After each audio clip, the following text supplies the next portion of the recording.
Date is November 26th, 1997. This is an interview with survivor Ruth Brand, born Sabo. My name is Naomi Lobel. We are in Ma'ale Adumim, Israel, and the language is English. Date is November 26th, 1997. This is an interview with survivor Ruth Brand, born Sabo. My name is Naomi Lobel. We are in Ma'ale Adumim, Israel, and the language is English. What is your name, please? My name is Ruth Brand. What was your name at birth? Rivka. And your maiden name? Sabo. Could you please spell that? S-C-A-B-O. Where were you born? I was born in Kuhia, and at that time it was Romania. It's not far from Siget. When were you born? 1928. So how old are you now? 69. On Pesach I'll be 70.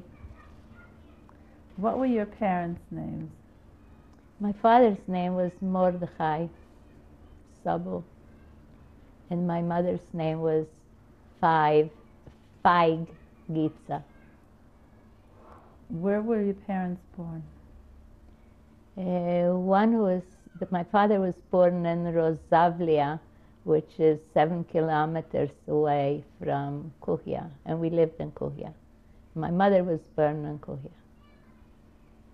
But at that time it was Hungary, and if you would have asked my mother where she was born, it was Hungary, and I was born in the same place, but it was Romania. And 20 years later it was again Romania. Again Hungary. Each 20 years it changed. Did you have any brothers or sisters? Yes, I had a sister whose name was Sarah, and I had a brother, Fischl. Which language did you speak in your home? Yiddish. And in school we spoke Romanian. And outside the home? Outside the home too, it was, if we spoke to Jewish people, it was Yiddish. If we spoke to our neighbors who were Romanians, it was Romanian.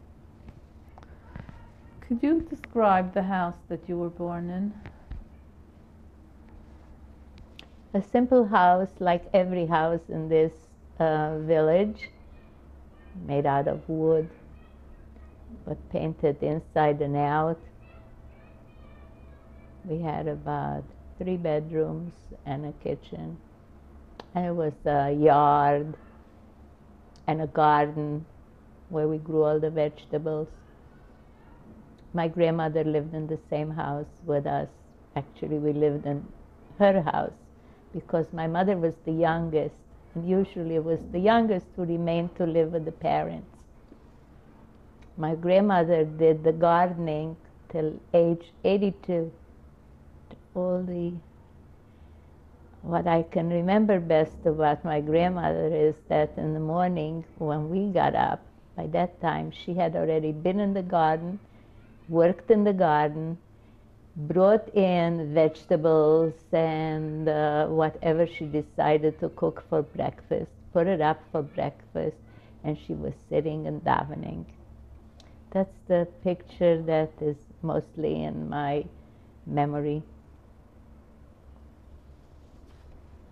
What was the business or occupation of your family? Times were very bad and people couldn't make a living. And my father left for Argentina to start getting a job, making business. Also, they wanted to take him into the army because he was quite young. And a year later, he was killed. In fact, my mother had been pregnant with the third baby. When he left, he didn't even want to believe it, he had a son. And a year later, just when he was ready to get the family over there, he was killed. So my mother was all of 24, a widow with 3 babies. So she opened a business, a grocery store, a kolbo, everything we sold in it. And I helped her because I was the oldest. So at age 6, I was already a sales lady with a step stool, of course, to reach the counter, to reach the scales. But we were never children in those days. We grew up very fast. How many people lived in Kochia? According to the Maramarosh book, there were 326 Jews. There weren't very many non-Jews either. It was a small village. I would say a third of them were Jews. How did the Jews live in Kochia? What was their lifestyle? They were all religious. In fact, I think I was 13 or 14 years old when I found out that there are Jews who are not religious. Because by us, the norm was you were born a Jew and religious. My grandfather wore a shtreimel and a kaftan. And my father was already more modern. He already did not wear a beard, and he wore a black hat. But everybody had the same lifestyle. Did the Jews own stores there? What was their... Yes, they were the shoemaker and the storekeeper and the tailor and the dentist, and that was the Jew. And the others were just peasants, real peasants. Was there a doctor in Kochia? No, it was in the next village, in both next villages, after about 5 and 7 kilometers away. But later, there was a temporary doctor. In fact, if you heard of Dr. Gisela Pearl, she did her internship in Kochia. And she knew my mother, and when I had gone to her after the war, she was so happy to meet me. And you know her story. I usually, when I speak, when we got to Auschwitz, I do include her story. Could you tell us how a Shabbat table looked in your family? Very much like today's Shabbos table.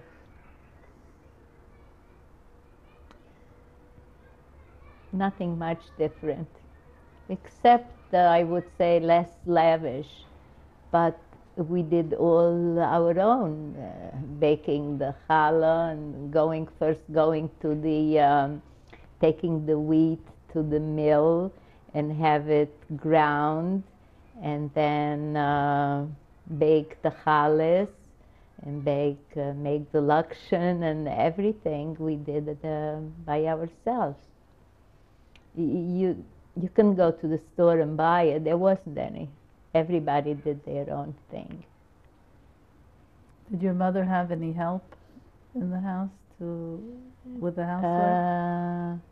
Not much, but sometimes a Christian woman was hired before Passover. Sometimes we did everything by ourselves, more or less. I remember even painting before Pesach. We did the whole house. I mean, you can't make Pesach without painting the whole house. So I was as young as 8 when I insisted they allow me to paint. I had to do everything. I had to know everything. I had to help with kneading the dough. My mother said, "You're so skinny, your back is going to break, your arms are going to break." No, I have to do it. I have to. Or milking the cow, or anything. Could you tell us a little bit about the Pesach preparations? Again, Kochia? Pesach preparations we did very thorough, painting the whole house inside and out, going to help bake matzahs. As children, we went to look. We weren't allowed in, but there was communal matzah baking. And there was a distribution of money for the poor people who didn't have any money for Pesach. Ma'aschitim. It was active. And to be Achnasat Orchim, that was one of the biggest thing. My grandmother from my father's side, who lived 7 kilometers away, her husband, my grandfather, was in America. He went to earn money, and she had 7 children. And she did all her own work, like cutting the grass to bring it in and to feed the cows, and do all her own work, and cooking and baking, of course, and bringing up the children. 2 sons were already with my grandfather in America, but she still had 5 children around. But she had every week yeshiva bocherim eating in her house, who were learning in yeshiva in that area. She gave them, it was called a tog, a day of the week, where she prepared for food for these boys. That's how my other grandmother, the one that we lived with, my mother's mother, she would know exactly who is missing flour and who is missing sugar and who needs milk, and she would send. My mother, who was the youngest, was called the sheker. Sheken means to send in Yiddish, but also sheker, drunk, a drunk person. And that's how our grandmothers and our mothers taught us. Can you describe a wedding in Kochia? Weddings took place sometimes on Friday afternoon, and then on Saturday night was followed with a party, dancing. It wasn't as lavish as a wedding over here or in America, but weddings were Lebedik, and they had klezmer. The klezmer came to play the music, and actually you paid for a dance. You paid and you chose the song that they should sing. It's called Amzul, and they said, Ich hab angezult, I paid in now, I am dancing my dance.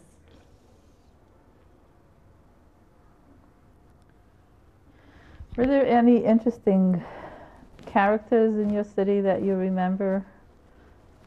Any interesting people out of the ordinary? Yeah. Very plain people, very good people, cared about each other, tried to help each other.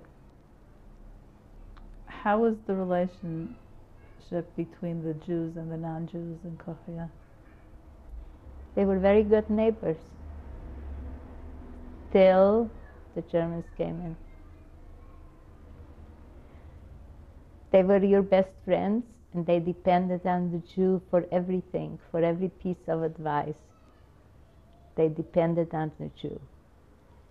But of course, when it came, that's before Pesach, before their Easter, they have a Thursday. It's called the Big Thursday. Thursday before their Easter. They go to, sometimes it would come out on Pesach, sometimes before or after Pesach, depending on the month. And they would go to Mass, and the priest would tell them that the Jews killed Jesus. And it was a mitzvah to them to go and throw stones at the Jews, beat them up, break their windows. And if you had good neighbors, they would come and tell you, put up the shutters, close the wooden shutters so that the windows shouldn't be broken, because we are told we have to throw stones at your... that was their custom. Yet, I just found this out several years ago, that the priest, as much as he was,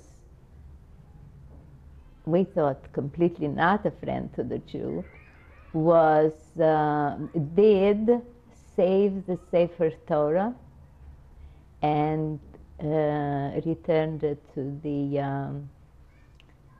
Jews after they came back. Very few, of course. That was a complete surprise to me, because before we left, our neighbors, our best neighbors, became completely changed and were just waiting to start robbing and taking all the property. And after they came back, I never went back, because they were standing and laughing at the top of their lungs when they took us out of the house, laughing, we are finally getting rid of you Jews. You Jews pray for Mashiach. Well, our Mashiach arrived today, that we are getting rid of you. And in other villages that I know of, they were dancing a hora. You know, a hora comes from Romania. And in other places, they would, the church bells would ring. It was complete happiness for them to get rid of the Jews. And I never wanted to go back to see them again. That remained in my mind. Do you remember the name of the priest who saved the Sefer Torah? No. I had left the village about 2 years before, so I was only 14 when I left. So I didn't live there in the last years, so I couldn't remember all the people. But I have one incident that it only came back to me quite recently. I only spoke about it a few times. The chief of police, his name was Greco. Now I can't remember things that happened yesterday, but I remember his name. And his son, Melu, was in my class. Now, at one time, they had a teachers' conference. The teachers came from all the villages around, from all the little towns and from villages, and we put on a show for them. And one of my parts was that I was dancing the folk dance, and I had to wear the native clothes. So, of course, my friend lent me her clothes, and I was dressed in Romanian clothes, and no problem of an accent. It was perfect. And after we finished the dance, another part of mine was that I had to go out and say a poem. And I went out, and our greeting was usually sănătate, which means health. And then you said the title, and then you said the poem. I finished it, and all these teachers starting applauding. They thought it was great. the chief of policemen, who was very heavy and sitting right in the front there, starts yelling, "Izhridovka, she is a Jew. Can't you hear she's a Jew? What are you doing? What are you applauding? She's a Jew." They stopped, and then his son came out to say a poem. And he came out, and he says, "Sanatate." And he says the title of the poem, and no words come out of his mouth. And he says again, "Sanatate," and the title of the poem, and he can't say it. And his father is yelling, "Melu, Melu spune, Melu say." He can't. And he turns around and he leaves. My mother was in the audience, so she knew the story. It was tough being a child in the Romanian school. We went together with the Romanian children to school. The boys went afternoon to Cheder. The girls did not have any formal education. My grandfather taught me the alphabet, and from that I learned how to write in Yiddish with the Hebrew letters, and to daven and to read the Tzena, which everything was translated into Yiddish. So I knew all the stories, and the mother taught the girls the mitzvahs that they had to know. And to this day, I'm very angry that girls did not have a formal education. In fact, one of the things that was a tanai that I marry my husband after I agreed to marry him was that our children will have, whatever we have, boys or girls, will have to have a very religious upbringing. And girls too have to know as much as boys. So I'm really envious of today's girls. You're allowed to envy Torah learning. And that today they learn. The school that you attended was together with the Gentile Yes. children.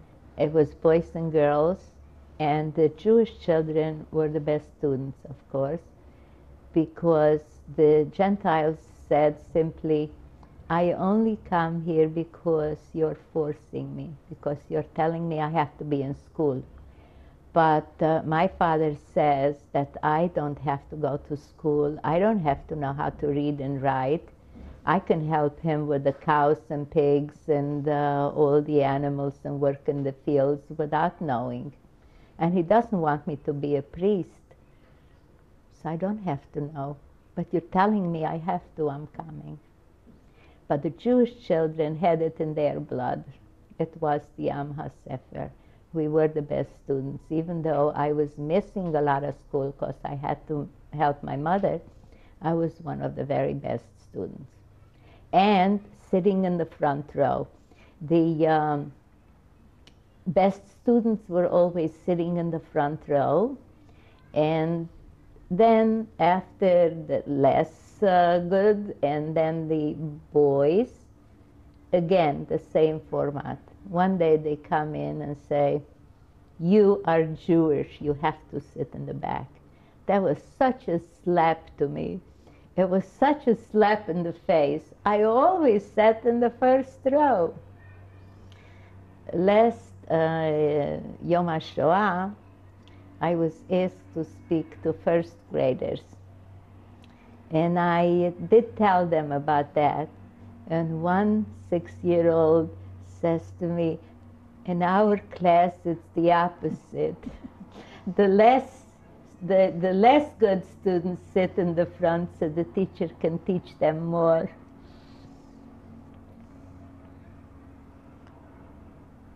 Did you feel any anti-Semitism on the part of your teachers? Definitely. How was it shown? Very simply, Żydówka, Jew, or to get the marks, even though I deserved the 100, the 10, we were up to 10, we were marked, I was given a 9, even though I was teaching that non-Jewish child arithmetic. He got the 10 and me the 9. It was just, we knew it. I knew that he can't give me what I deserve.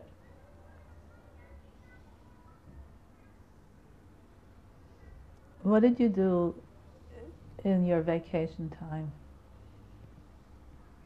Just helped my mother and worked in the house and worked in the fields sometimes. And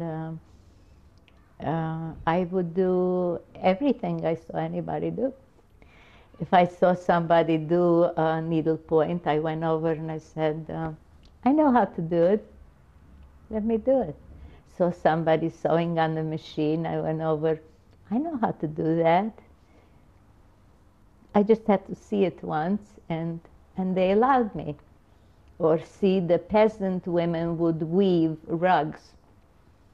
I sit right in between the two who are doing it and work along with them.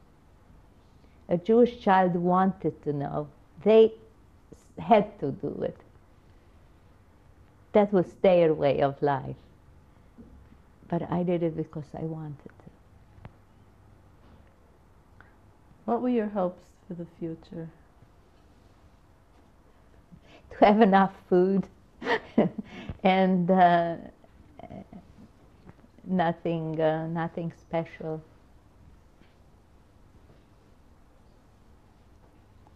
Did you plan on some kind of a career for when you grew up? Well, when I was already 12 or 13, they decided that the Jews don't deserve any more school. Another thing was that they decided we must come on Shabbos to school, which up to that time it was permissible for us not to come to school on Shabbos. And then they decided we must be present. They'll allow us not to write because they know we are not allowed to, but we must be present in school. Okay, we'll stop for a few minutes now.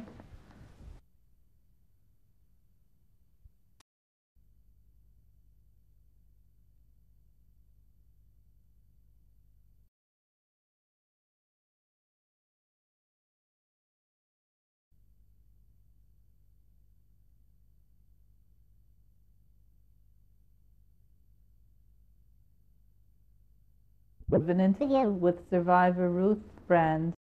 We are in Amaladumim. The language is English. Mrs. Brand, you were discussing your school experiences. Tell us how your lives changed when Hitler came into power in 1933. In 1933, we did not feel any changes. Our changes started actually in 1941 when the Hungarians occupied us. And we thought that then it's going to be better for us. It wasn't. They had the same kind of anti-Semitism.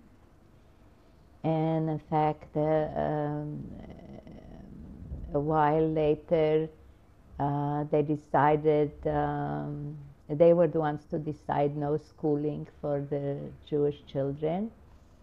And in 1944, March 19th, was when the Germans occupied Hungary. That was the big changes in our life. Because up to that point, we were hoping that the war will end soon. The Russians were so close to our borders. It was only 3 months after we were taken away from there that the Russians occupied that part. I would have had my whole family if just 3 months later Hitler would occupy Hungary. But up to then, it was just difficulties of war, not having enough food and not having enough. As Jews, we were not allowed to sell in our store the basics that the peasants actually bought from us, which were sugar, flour, oil, all the basic things. You are Jews, you are not trusted. Was there any violence in your town against the Jews? Not more than usual, like coming and robbing our store, or to beat up a Jew that comes from a different town. And I remember one Jew seeing him that they pulled his beard and how he was bleeding, and it was quite a few months before I could eat, because I always saw that bleeding man that they pulled his beard off. It wasn't unusual, though. We were scared to go out in the dark, that the non-Jewish children would attack us and beat us.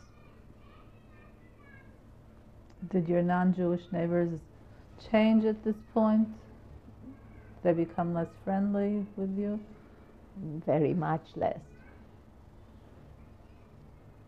Some of them even came, one neighbor came into the house and she said to my mother, well, where you are going, that was just before they were taking us out of the house, they were taking us to the ghetto. You won't need your glasses anymore, so give them to me, your set of drinking glasses. You won't need your china anymore. So she just took it, let it fall on the floor. She said, if I don't need it, so you don't need it either. But most of the people trusted and gave to the neighbors that they should keep for them, like linen or rugs or whatever. And when they returned, they didn't want to return to them anything. Not many returned. But their word was, so many of you are still alive. Maybe 3% of the population came back, young people. And when they asked for their property back, my aunt had gone back. My aunt is only a few years older than I am, and we're good friends. And she also had to go through concentration camp because her mother, my grandmother, left for America in 1939. And she was told she has to wait till her mother will become a citizen, then she'll be able to take her. So she stayed with brothers, and she too went through concentration camp, but we were not together. She did go back after the war. And she asked the neighbors, give me back just one rug or one tablecloth for a memento. She was told, if you talk too much, we'll make you a head shorter. And some were murdered just by asking back for their property. And I foresaw this, even though I was all of 17. I knew the exact words that they were using to the ones who returned. Did any Jews try to leave the country? When? Before Hitler? Well, while Hitler was in power and other countries were having problems. Most people were poor. They didn't have the means to leave and didn't get permission to leave. The men who were between ages of 18 or 45 were taken into work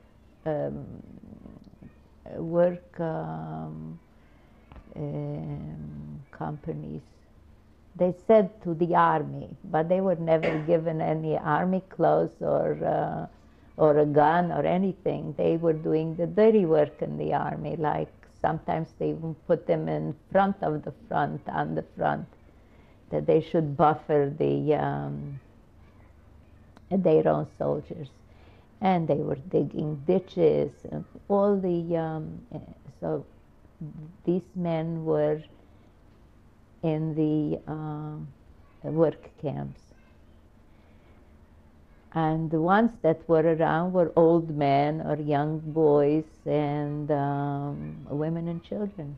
So when I'm asked why didn't they revolt, why didn't they run away, there was no place to run to, there was no place to fight, there was nobody to fight, and nobody was saved by any neighbors. I did find out later that there were some offers to save girls, but they didn't want to. They wanted to go with their family. What are you referring to? What kind of offers were these? To offer to hide them, to take them into their families. They would wear the clothes of the peasant, because we wore regular clothes, like today, the Jewish people. And the non-Jews were wearing peasant clothes, Romanian clothes, which they did weave by themselves, the cotton for making the blouse, and they wore such aprons in the front and the back in colors, and that was woven. Or they also did weave their own material for jackets, the wool. First shear the sheep and lambs, and then spin the wool, and then weave it, and then go to to have it sewn together. They did their own thing, so they looked different. And girls, they were willing. One family, that's all, willing to hide them. Men was a different story. They would just pull down their pants and all their Jews and shoot them and shoot the family who saved them. So, Where were you on September 1st, 1939? oh,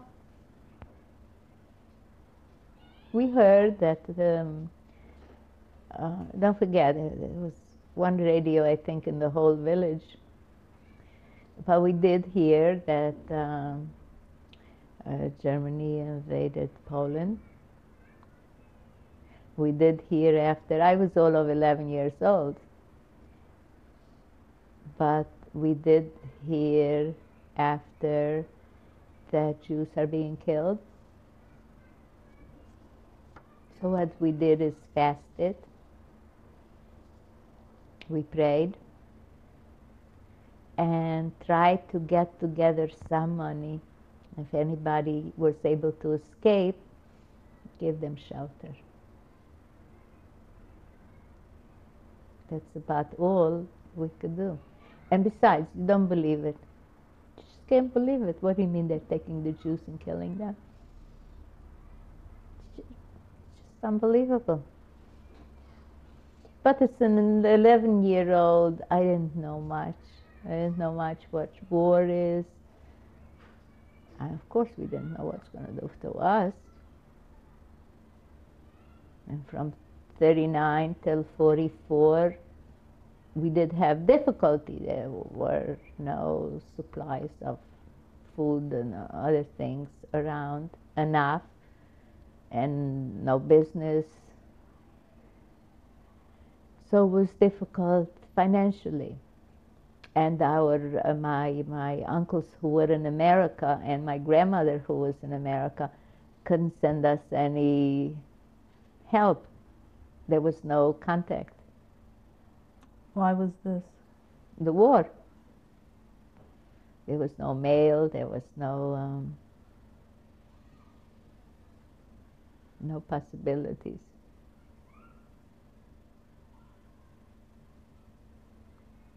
How did your family support itself during this time? Very, very difficult. Grew our own vegetables and for the minimum of food. And the store that we had was practically not bringing in much. And the peasants would come to us. What they would do is bring their produce, wheat or corn, or in exchange for oil, flour, sugar, which we weren't allowed to sell anymore.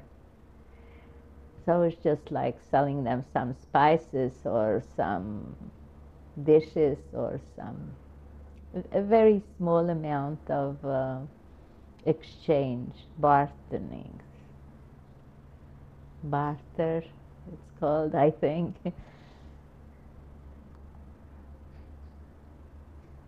When did the Germans, well, you said first the Hungarians came into your country, I believe in 1941. Yes. Did the conditions change any? Not for the better. We thought they would, except we have to start learning Hungarian in school instead of Romanian. And the teacher that came back, who was there 20 years before, came back. He came into the class and asked whose parents were her students, the whole class. And him being a Jew, he wasn't allowed to give us Jewish children what we deserved, especially because he was a Jew. And we understood it. But it still hurt. When did the Germans invade your city? It was when they came in 1944, in March 19th. I was in Budapest at the time. Because there was no business and no food at home and no school at home, I went to Budapest in 1942. And in Budapest, I applied to the Pártfogó that was called, that's the joint distribution was active there and helped these children who came up from these occupied villages. And I came to learn a trade because I wasn't allowed to go to school. So I came and I wanted to learn, first I wanted to learn hairdressing. But there was no religious place. So I went to a place where they made wigs. And at the time that was a very good profession because each hair was woven in, like crocheted in, each hair. It's not like today's wigs. Today they sew a row of hair and a row here and a row there and they got a wig. Each hair was crocheted in. It looked completely human. First a base was made, a base of completely the shape of the head, and into this was woven in the hair.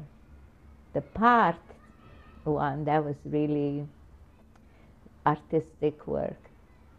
And I went in to learn this. You had to learn 4 years without pay. That's how you learn the trade in Europe.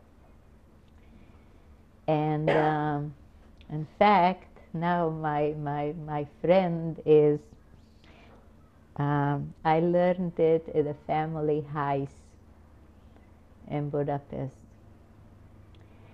And when I saw the name Heiss Wigs and I went in to buy a wig, I said, the name Heiss mean anything to you from Budapest?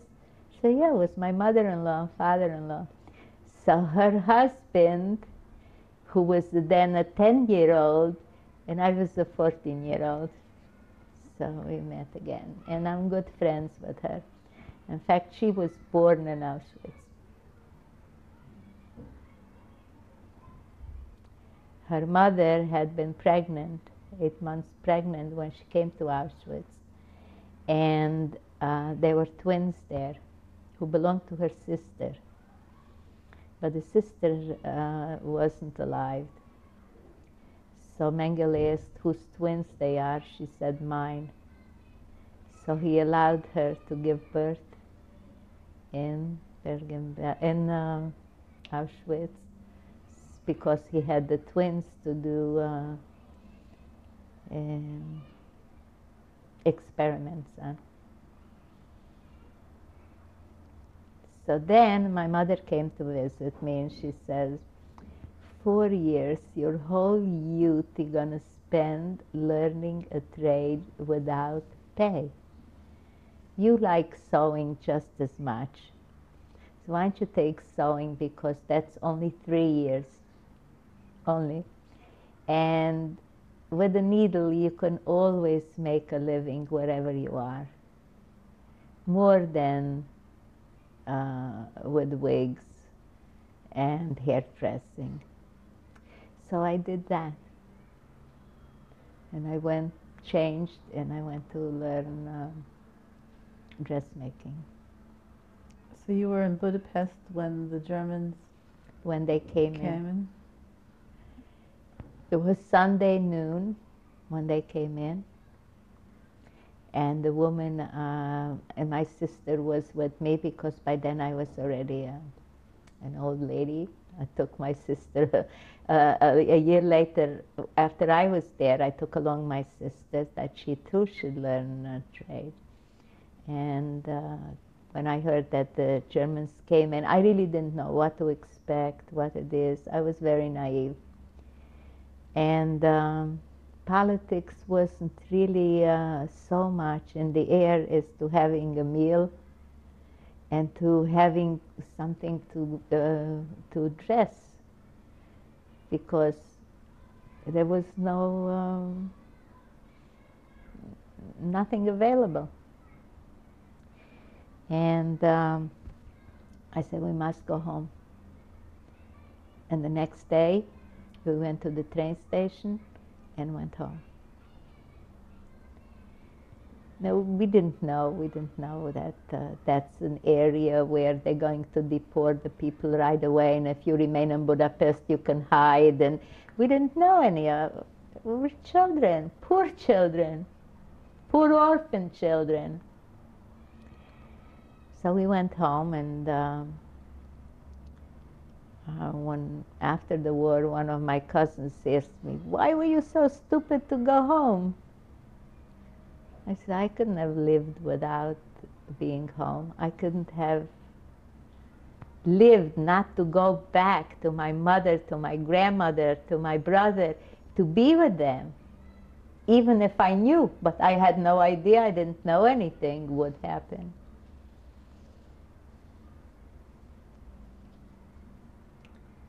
What happened after you went home? Well, by this time, the Germans were so experienced that they did it express. It was 4 weeks after they came, they occupied Hungary, that we were already taken out of the house into the ghetto. They took one of the larger villages, like a town, and into that they brought the Jews from every village surrounding it. What was the name of this village? The name of the ghetto place was called Dragomerest, and they brought the Jews from Rezavlia, Strömterra, and Boteza, and Joid, and Shiv, and Sechel, and Selisht, all these villages surrounding. I'm sure I forgot a few. And into this town, they got the Christians out of there and gave us like a room, not large, like a regular living room, not a large one. And into this, room, they placed 4 families, 4 corners, 4 families with all the belongings on the floor. What belongings did you take along to the ghetto? That was a big, big decision to make. Like we were told you're allowed to take 2 pieces of luggage, what you can carry. So the decision is you don't know what to take. Should you take clothes? Should you take a pillow? Should you take a blanket? Should you take, don't know what to take. So we took some blankets, we did take some pillows and clothes. We didn't have very much at hand anyway, like today, comparing. And in the ghetto, we were assigned a corner on the floor, each family.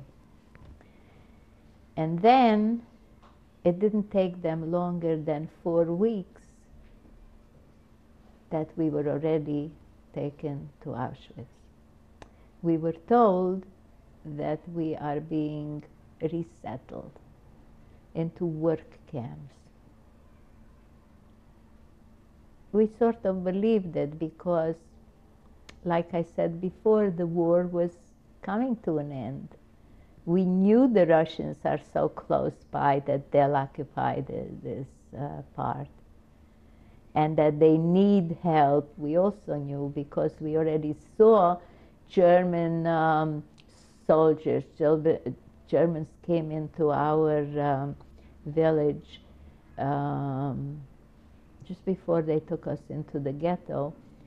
They were retreating on bicycles from the Russian front. And of course they occupied our Jewish homes because those were the nicer ones. The peasants' homes were not very occupiable by them. What were the conditions in the ghetto? They did take the able-bodied people to work on building roads, cleaning whatever they had to do, digging ditches, or whatever they found the ways to take them. And the women and the older women and children were in the house, that's what you can call it. Did you have food? Not too much. How did you get the food? If we had the money, we bought it from the peasants around. And then just before they did take us to the concentration camp, what they did is they allowed the people to go back to their villages for a day to where they came from to get supplies. So if they had left in the house some flour or whatever, they were allowed to go and get it. We were told to prepare for food to take along, and that we're going to be replaced, and we're going to be in work camps. How were you able to leave the ghetto? Was it to buy the food? Did they allow you to go out? It wasn't far. The peasants lived not too far. It was just surrounding us. And before we left, though, the community, the people who were in charge, made sure that each family had at least a little flour to bake something to take along for the journey. And one night they came in and said all the men ages 10 and up have to come to the synagogue. That was usually the place where they took the Jews, assembled them. The whole night they kept them there, and they said the women and children come in the morning. So in the morning, women and children, we went there, So they took the men to march separately. They didn't want any revolution. They didn't want any, so they kept them separate and make them march. And they said, you're going to the train station. The train station was to go by foot, and you had to pass quite a big hill. And of course, to carry whatever you had, or you threw it away if you had too much and couldn't carry it. They did supply, the Romanian peasants were very happy to supply horse and wagon for the sick and old to take them. But when they got to the hill,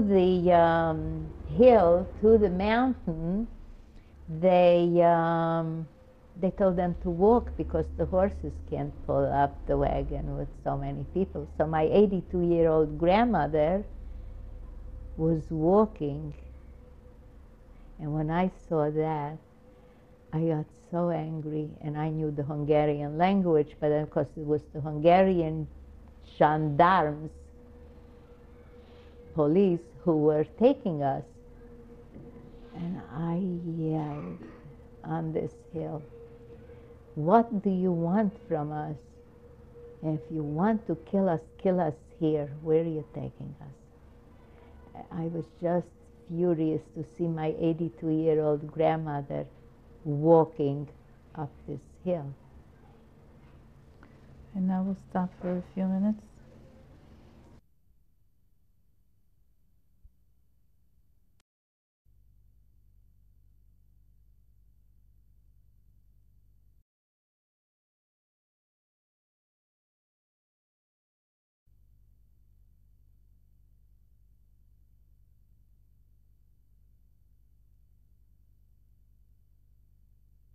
Of an interview with survivor Ruth Brand. My name is Naomi Lobel. We are in Maladomim. The language is English. Mrs. Brand, you were telling us about how the ghetto was being liquidated after being there for 4 weeks. During these 4 weeks, was there any action in the ghetto that you saw? Any akция? You mean uprising and things like that? No, rounding up of Jews, killing of people. It wasn't very difficult. We had no place to go and no place to hide. And they knew every Jew's name, and they knew where to find every Jew. It was not like in books that I read in Poland or Ukraine or in cities. It was a small place. Everybody was known. Were any Jews killed there during this time? At the time of evacuation, I remember there were shootings because they said, you're not going as we tell you to. There were shootings. And some people just died not being able to make the walk, and were just left on the sidewalk. So you were being liquidated. You were made to walk. To where did you have to walk? To the train station. What happened when you got to the train station? We saw cattle cars, and the doors were slid open. We never saw cattle cars before. And we were thrown in like garbage, without counting, without giving the honor. I mean, animals, cattle are given the honor of getting a ram so they can go up. We were just thrown, physically thrown in with our belongings, whatever we had. Now there were 80 or 100 or 120, or families were separated, or children were in one of the cattle cars and the parents in the other, or whatever. It did not matter to them. And in this cramped condition, My sister and brother and I stood the whole time so that our 82-year-old grandmother could lie down. It was terribly cramped. And there were 3 days and 3 nights of this unbelievable situation. Did you have any food? We had some food. Like I said before, we were given some flour beforehand to bake, to make sure everybody had some bread. Of course, there were no toilets. We were given a pail. And in these conditions, there were people who went off their mind. There were people who gave birth. And there were people who died. And 3 days and 3 nights of this unbelievable journey, not knowing where you're going, where you are, what's happening. In the middle of the night, the train stopped. We again didn't know where we are, what's doing. Somebody went up on somebody else's shoulder and went to those slits to look out. And there was written, Auschwitz-Birkenau. It didn't mean anything to us, nothing at all. The secret was kept so well that they could have told us right in the beginning, we're taking you to Auschwitz. And nobody would know. Maybe some of the leaders did know, but the general population did not know what Auschwitz or Birkenau meant. To backtrack a little bit, was there a Judenrat in your neighborhood, in your vicinity? It was only a 4-week situation. There was no reason for them, I guess, to form any. They picked a few young people, men, younger than, and said, "You'll be the policeman. You're in charge," and gave them a band, like, "You're in charge." So one of the men was made to be in charge of our cattle car. But there was no formal organization.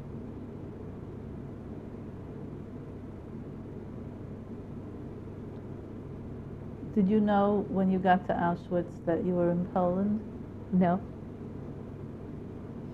Where did you think that You you didn't were? know. Just nowhere. Somewhere, nowhere.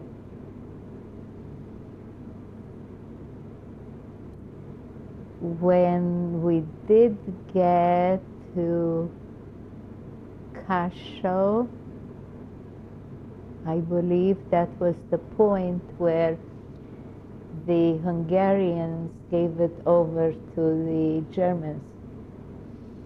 But again, to us, it didn't mean anything. In our cattle car, nobody knew what it meant. And even if you knew, what were you going to do? We were locked in, really like animals, without any knowledge. When you got to Auschwitz, what happened then when you arrived? It was in the middle of the night. What date was this? May 18. 19? 1944. We were actually one of the very first transports, maybe the second or third transports of the Hungarian Jews that we were transported. It was 4,500 and something, 50 or something like that, 55 of people in this transport. And when we arrived, and it was the middle of the night, and the doors slid open, and then some men came up to the into the wagons. They were wearing striped blue and white clothes, and we thought they are either some people from an asylum or prison. We didn't know what they are. They looked very strange to us, and it started the yelling and shooting, out, run, go, and we were thrown out, helped to be thrown out, and if somebody dropped a child, just walked over it, and it matters nothing, just go and leave the belongings. Nothing was taken. Run. And it was followed by beatings, shootings, and dogs. And it was dark, and all we saw were fire coming out of tall chimneys. Not just smoke, fire. Very tall chimneys. We had no idea what it is. But what did hit us was a horrible stench. And we had no idea what that was either, because it was just not recognizable in any way. Just a horrible, horrible stench. And again, like I said before, we were forced to form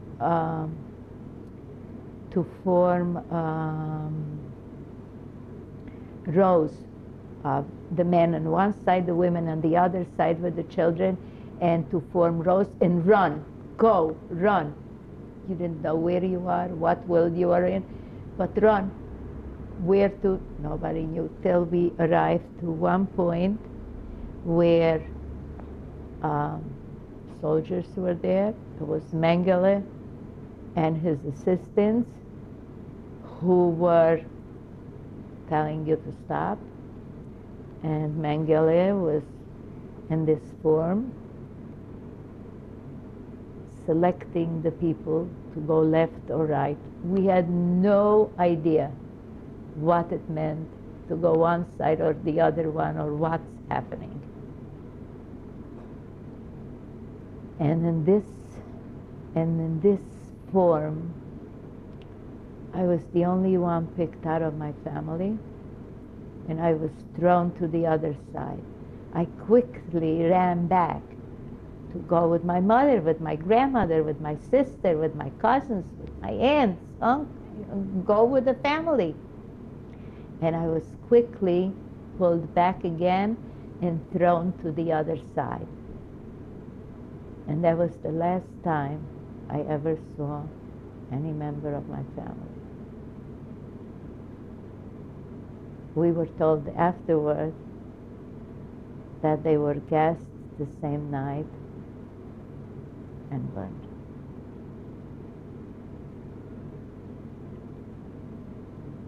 When I was thrown to the other side, I found myself together with my friends and my cousins. We were approximately the same ages.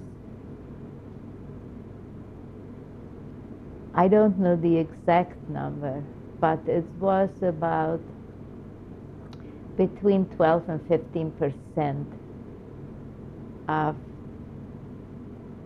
people who were able to work that were chosen that night from our transport. The same thing was happening in the men's side. The same kind of selection. And then we were marched into a large room. And in this large room, we were told, undress and put all your clothes in one pile. And of course we refused. We were religious girls. We never undressed even in front of our sister or mother. And suddenly, there are SS men, and there are workers. The ones I mentioned before in the stripes, these were the people who were in charge, our own brothers who had been there a long time ago already, who were in charge of working, cleaning up the trains, clearing them quickly so they can send them back, and also worked in this place. We refused, we cried, shooting started, beating started, screaming started, and then Dr. Gisela Pearl, who was there already a few weeks, went up onto a table and she said, girls, many of you know me. I'm Dr. Gisela Pearl, and I will be here with you and help you. But please do what they are asking you to do, so you can stay alive. And that did quiet us down, and we slowly undressed. Then we were marched into the next room. And in the next room, we were told to sit down on a little stool where they shaved our heads and every part of the body of hair. And then we were marched into the next room. And there, some water did come out of the faucets.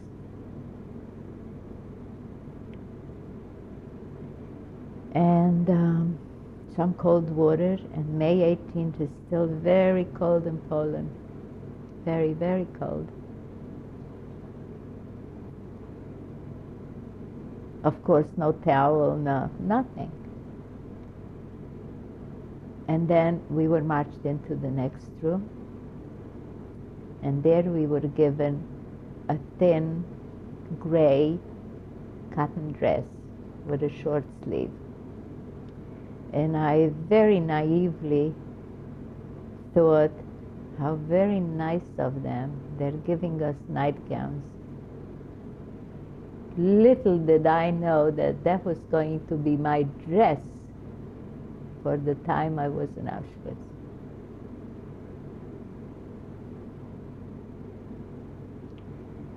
And this process was over, and we went out to outside already, real outside, which was freezing, and we were shivering. And we did not recognize each other at all. Even sisters did not recognize each other before they started to speak, and they recognized the voice. All your clothes is taken away. And all jewelry, earrings. Every girl had earrings, because when we were born, the ears were pierced and we were given an earring. That was the custom by us. And everything is taken away from you. including family, and what I thought about was pictures. They took away our pictures. I was lucky that my uncles who were in America had some pictures that we sent them. That's how I have some pictures. But most of my friends did not have relatives someplace else who had pictures, and not even to have a picture of anybody. And that thought occurred to many other people now that I talk to other people, the pictures. As if we knew that the people we won't see again, but at least pictures. And we did not recognize each other. Then we were marched in to the barracks. The barracks had, on each side of the barrack, there were, I call them shelves, wooden shelves. They were called koja. The Polish named it koja. It was a triple-decker wooden shelves with a little straw on it and a blanket. And in each one, 6 girls went in. But it was so tight that 3 of us went with the head to one side and 3 with the heads to the other side, to be just like the sardines. When you open a can of sardines, you see how they are packed in. That's how we were packed in. If any one of us had to turn around at night, all 6 had to turn around, because there was not enough room between us.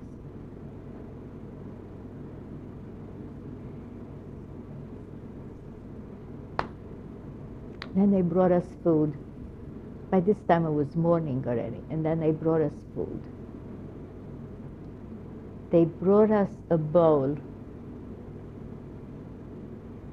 and in this bowl, they called it soup. It was the most horrible taste we have ever tasted, even though for 3 days and 3 nights, most of it that we had was a little dry bread, but not any warm food or drink or anything, and we could not swallow it. It was called vegetable soup. Sometimes there was a vegetable in it too. We were given this like dogs. No spoons. Here is your food.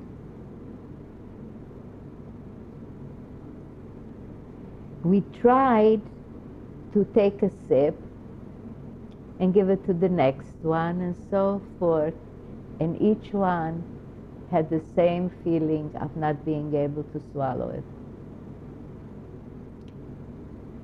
Then the girls who were in charge of taking care of us and taking care of this barrack block, it was called.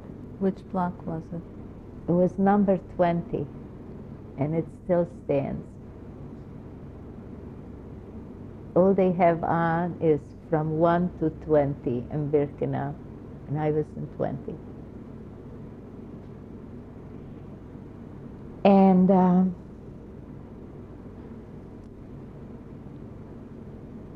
it was an unbelievable, horrible experience. We started to ask these girls who were taking care of us, who were there a longer time already, quite some time already, some of them as long as 2 years and so on, that they helped build this horrible place. We said, they saw us not being able to swallow the food. They started to laugh at us and said, "You stupid Hungarians, you're going to pray that you get another bite of this in a few days." We didn't believe it. Then we said, "When are we going to see our families? We were told that we'll see them pretty soon." We didn't understand what that pretty soon meant. And we asked them, when are we going to see our families? And they, what are you talking about? Stupid Hungarians. Don't you know where you are? Don't you know you're in Auschwitz? Don't you know what's happening here? Don't you see the fires burning?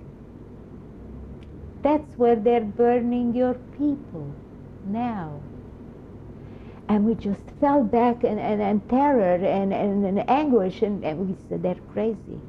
They're here a long time already, and it went to their head, and they are crazy. How can they tell us that our people are being burned? What do you mean burned? Our people? And we were terribly scared. And then we were taken to the latrines. You didn't go when you wanted to the restrooms. You were taken as a herd to the latrines, which were like 50 in a row or even more. And there I see a woman, and I recognize her. She had come there 2 weeks before. She came straight from Budapest. And she had her hair. They did not cut the hair of that transport that she came with. And she says, where are you from, Maidalach? And I said, Rachel, don't you recognize me? She says, no. Who are you? I said, 2 months ago you saw me in Budapest. I am Rivka. I'm Rivka Gitzes. She said, I didn't recognize you. Where is my child? Her 6-year-old daughter was left with her mother-in-law, and she was in Budapest trying to get some work and make money. So I said, oh, we were in the ghetto together with your mother-in-law and your little girl. We were in the same room. And you're going to see her soon. She says, no. And she started to pull her hair out, and she says, why didn't they give her away to a peasant to watch her? Why didn't they do something? Why did they bring her here? I haven't got a child anymore. Anybody that was not selected is being burned. And of course I believed Rachel because she was my mother's friend. And I did not tell it to my cousins, the ones I was together with. I said, let them still believe. I was a very independent person. Didn't want to hurt them immediately, even though I knew that Rachel is telling me the truth. So the shock was most horrible. And as much as we didn't want to believe, when we started to see the transports arriving with luggage, with clothes, with children, and walking in a row like we were. And a few hours later, out came a small amount from that transport of people who were really transformed like we were and looking like monkeys like we did, all looking the same. No identification. That's when we started to believe. And that's when we realized what that smell was. It was the burning flesh. That smell, that horrible smell that we experienced at arrival. That's when it hit us, that it's really true, that we have no more family. and we were left alone in this world.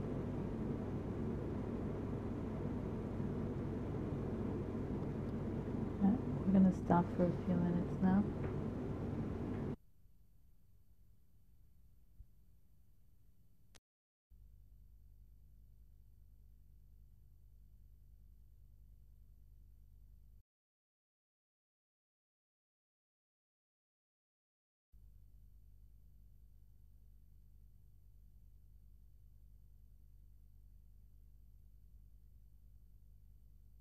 Or of an interview with survivor Ruth Brand.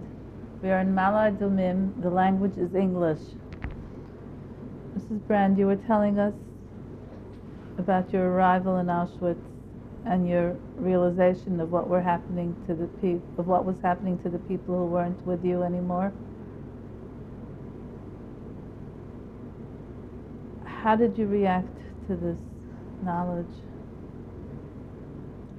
With shock, with a decision to go on, that we must survive to tell what's happening to us. We could not imagine that the world or anybody knows what's going on and is not doing something about it. So it was the determination of you must go on. Did you get a number in Auschwitz? About 3 weeks after we were there, we were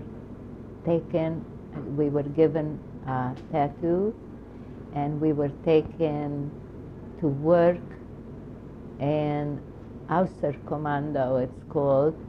We were marched out of the camp each morning, the accompaniment of symphony orchestra, and worked in the fields by digging ditches or picking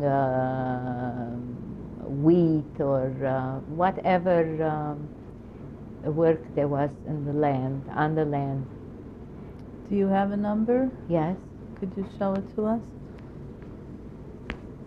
All the children want to show it, to see it all the time.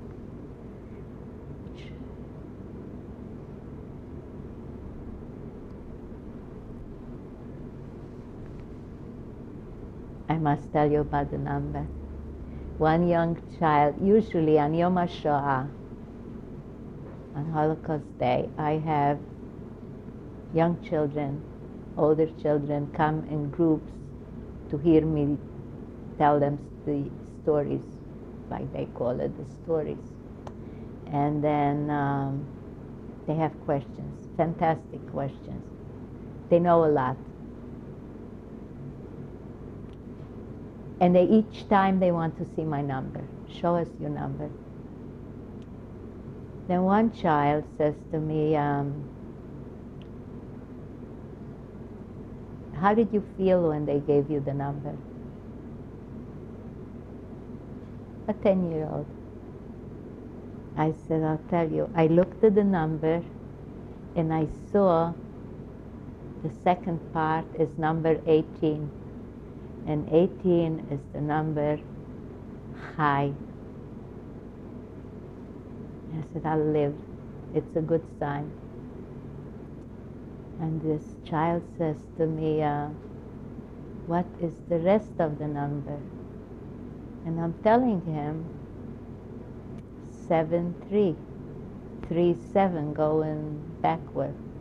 He said, Gimel Zion, Gaz. I said to him, you know, I'm very happy that at the time I did not know the numerical number for Gaz, for 73. But you see, because I had Chai at the end, even though they wanted to send me to the Gaz many times, Mengele did selections to see whom he can send, who doesn't look healthy enough to work, and to send them to the gas chamber. But I did have number 18 high, and that's how I survived. And it was an unforgettable thing for me to hear from this 10-year-old who taught me the rest of my number. And when I told this to somebody at Yad Vashem, the man had in different orders the same kind of number, in different but the same numbers. So it does make, sometimes I go in the street and meet somebody and I see a similar number, which means that we were in the same day, the same time, when I walk over and I said, and I say usually, well, I was there in May when you were there. How did you know? Oh, simple, very simple, by your number. Then I have other people who are asking me, why don't you have the number removed? I say, why? They say, I don't know, but why do you have to look at the number and remember? I say, I don't have to look at the number to remember. But obviously it reminded you. And maybe that's the only reason I was left alive, to remind. Because I wasn't any worse or any better than the rest of the people who were taken right away and murdered. So maybe that's one of my missions, that I was left alive, and I have to remind, and I have to talk. And it's like I made a vow that I will talk. So whenever I'm invited, wherever I'm invited, I go. Can you tell us a typical day at Auschwitz? Describe to us. Well, at dawn, we were awakened with whips, with screams, to get out. We had to first fix the blanket and make our cot very straight and very nice to cover it. We were marched outside and we were given so-called coffee. It was burned barley with water, boiled with water. That was our breakfast. And then we had to stand in tzelapel, which means we had to be counted. A row of 5, in rows of 5 in front of the barracks. In front of every barrack there were the numbers of about 500 at least from each barrack. And it had to be perfect, which means those who died during the night were also brought out and put 5 in a row. They too had to be counted. Everybody had to be accounted for. Because even if one was missing, only one, too small the amount, or one too many, the whole thing had to be counted again all over. And that meant counting 30,000 women. And sometimes we stood an hour or two, or as much as they decided, whether it was raining, boiling sun, snow afterwards, didn't matter to them. We just had to be counted. Sometimes it was done for punishment, that we were, one time I remember we had to kneel in the snow for a long time. This was the type of punishment they would give. And then we were marched out to work.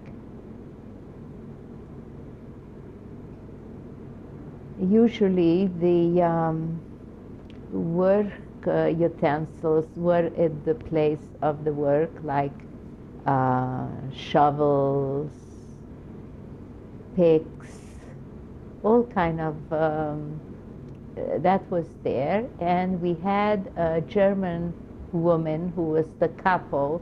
What was her name? I really don't remember. No, we always had different ones.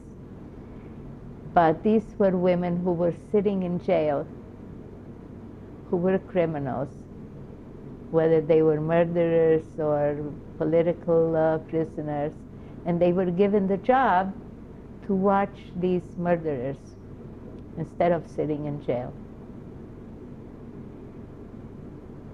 Some of them were very cruel, and sometimes we really had a good one.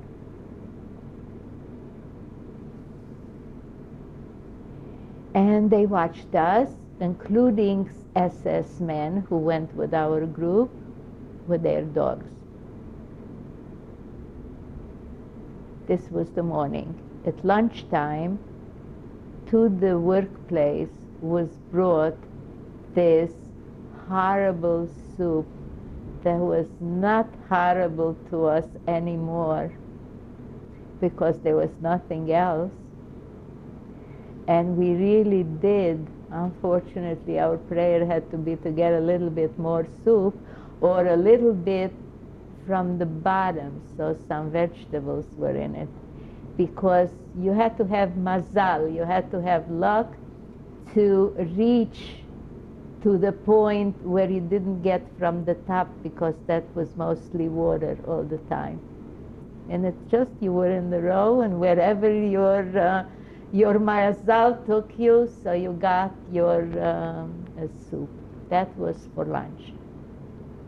And in the evening, when we came back to the barracks, again, we were counted, and the petition of bread, which was approximately 2 slices of bread, a piece thick like 2 slices, the most horrible tasting bread that had in it, what is that called?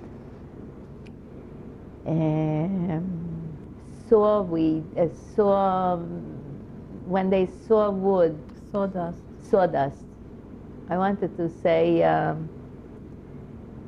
sea vegetables. No, it wasn't. It was sawdust. And we got our portion, and if sometimes we'd put it under our heads so we can have it in the morning with a coffee for breakfast. But there were some people who were more hungry than you and stole it from under your head. We didn't have a pillow or anything. So I decided the best thing to do is just put it in the machsan, in the storage place, heat it up. So that was our supper. That was our... sometimes with the bread, we would get a piece of margarine or a piece of marmalade, depending on what the transports brought coming in.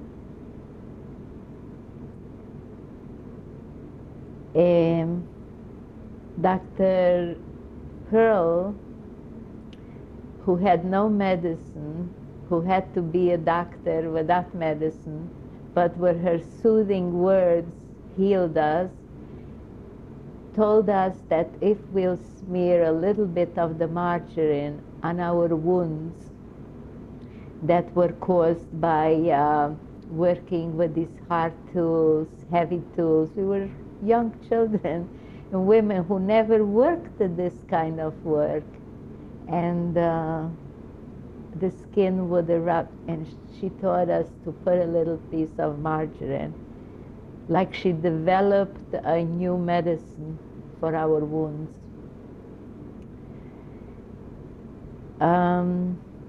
That was the daily. Now, I must mention that when we were standing in the row, and some of us would feel faint, what we did is try to help each other, which means that the one that was weak, we would place her in the middle.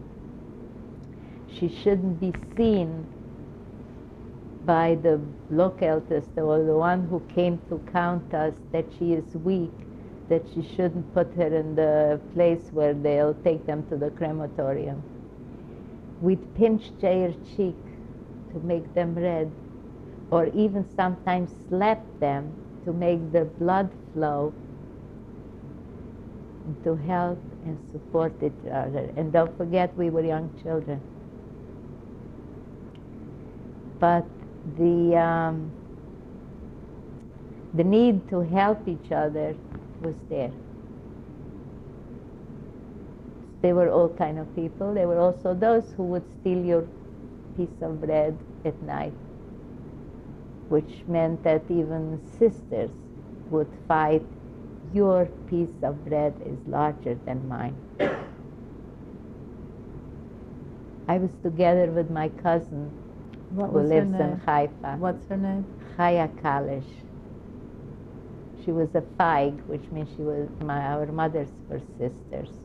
But she was a Feig who, her mother married a cousin, so it remained the same name.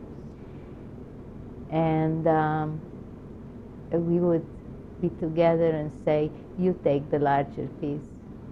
She would say it to me, and I would say it to her. But there were sisters who'd pull each other, scratch their eyes out. Your slice is bigger. So they were all kind of people. I'm not going to tell you we were all saints. But in that place, to be human was like being a saint.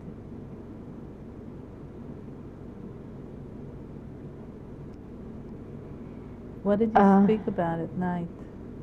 Oh, I'll tell you about my thoughts. We had to dig ditches. The ditches had to be the width of you, which is approximately 24 inches width. Depth had to be very deep, so when you dig and you throw the earth out,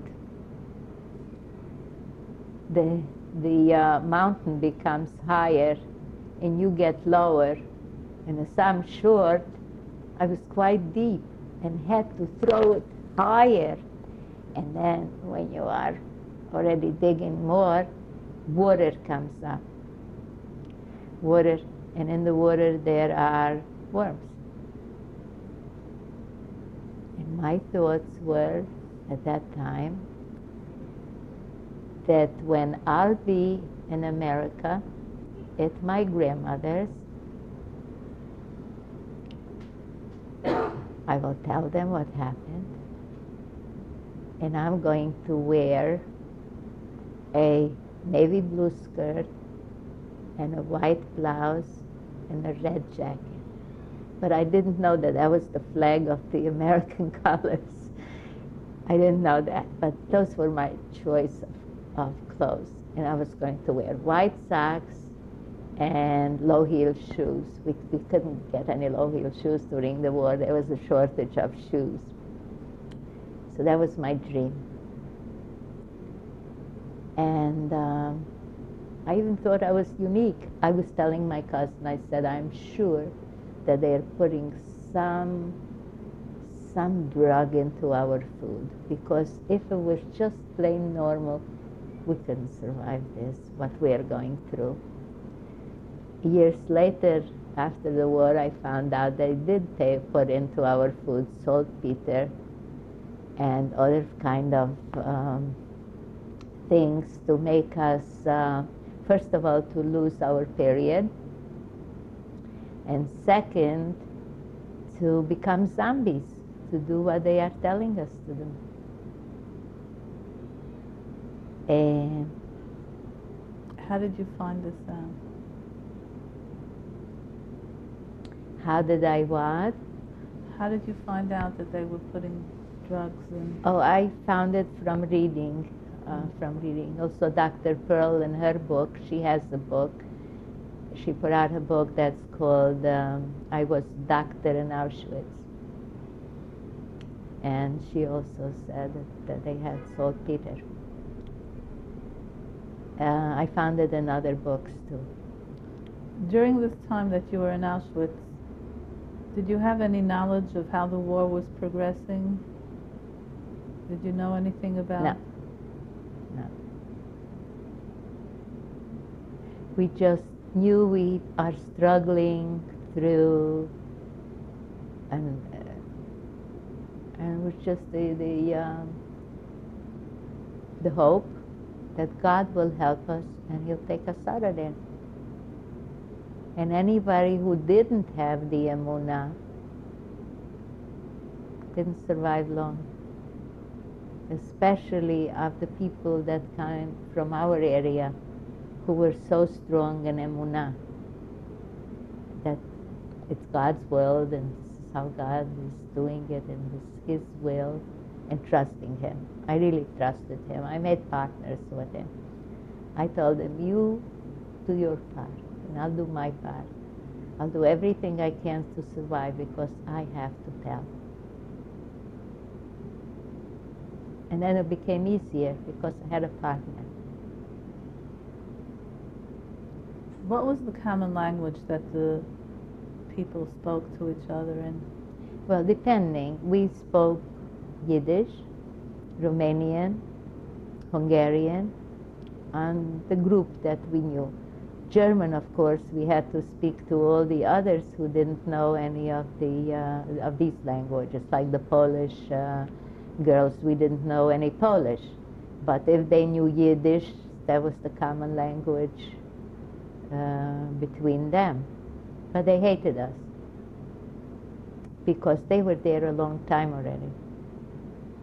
And they said, you stupid Hungarians, you were still at home. You slept in beds and you ate food when we were rotting here. As if it was our fault. And we thought they were just bad people, crazy, to make us feel guilty for their being suffering there. But after us being there for a long time, we knew exactly how they felt. We felt their feelings. How long were you in Auschwitz? I was in Auschwitz till the beginning of January 1945. Was there any person that you were together with the whole time? Periods were interrupted, but I was mostly with my cousins. Sometimes we were separated, but we got together again, and we got to Bergen-Belsen. Again, we were together. When did you go to Bergen-Belsen? Beginning of January 1945.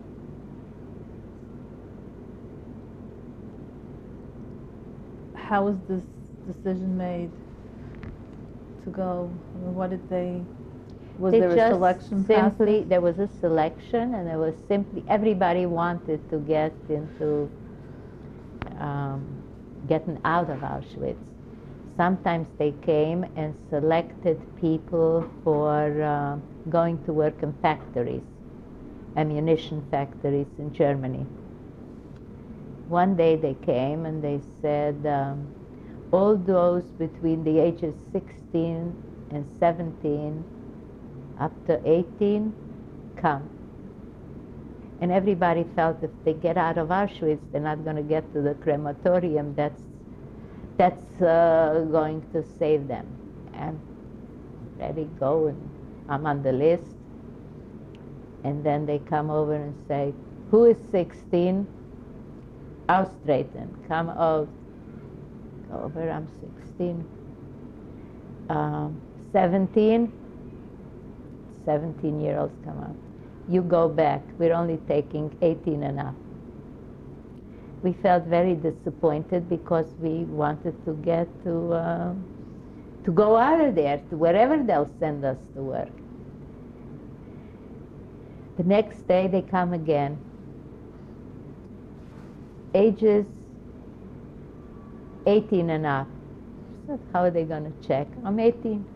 I'm going with the 18. And I go, and my number is the third one on the list. We weren't called by any name or anything, just a number.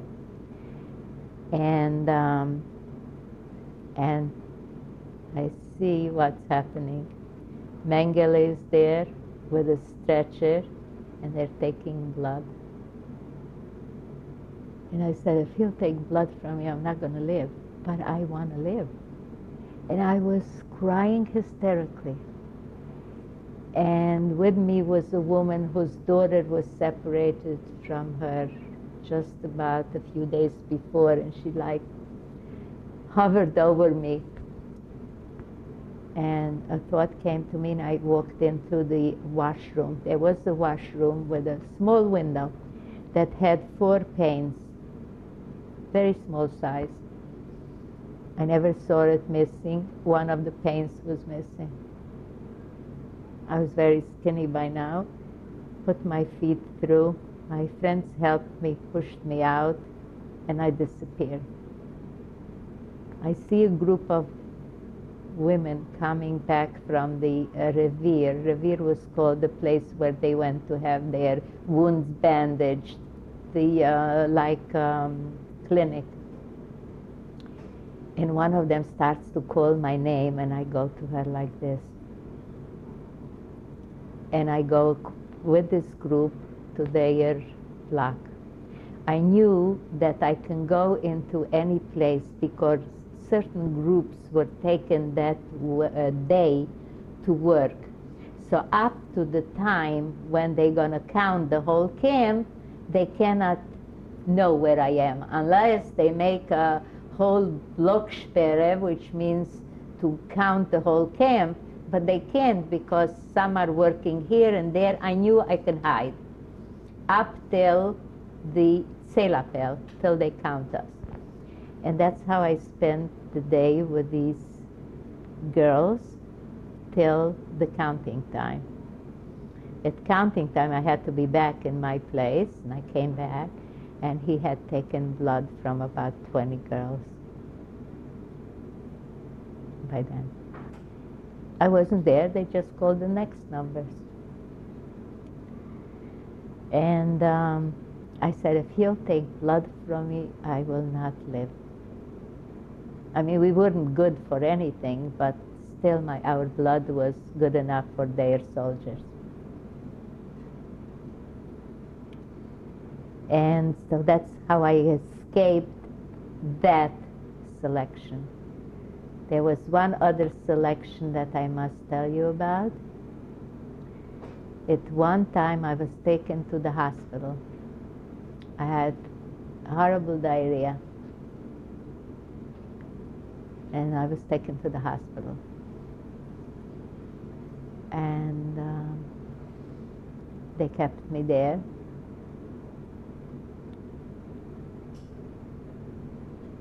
And during the night, I had a dream of my grandfather. My grandfather passed by, didn't speak to me, I didn't speak to him, and he gave me a package of cheese. And I woke up and I said, I'm going to live. To me, that was the siman that my grandfather is praying for me, that I am going to live. And in the morning, when Mengele came and said, I heard there's a new one here, and they brought him over to my bed. I was on the 3rd floor. He says, come down. I came down and very proudly stood there. You're not going to do anything to me because my grandfather is praying for me. And when he told me to undress, he said, go back. But that was my courage, that my grandfather is praying for me, and it was, if you were scared and head down, he sent you to the crematorium. Okay, now we're going to stop for a few minutes.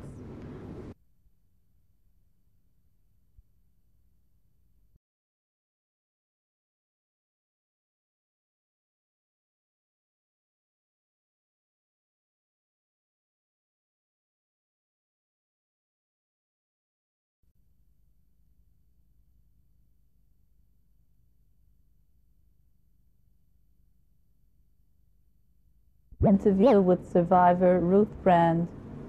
We are in Ma'ale Adumim. The language is Hebrew, is English. Mrs. Brand, during this time that you were in Auschwitz, could you tell us some of the things that the girls talked about among themselves? We talked about food 99% of the time, because that's how hungry we were, including giving recipes to each other.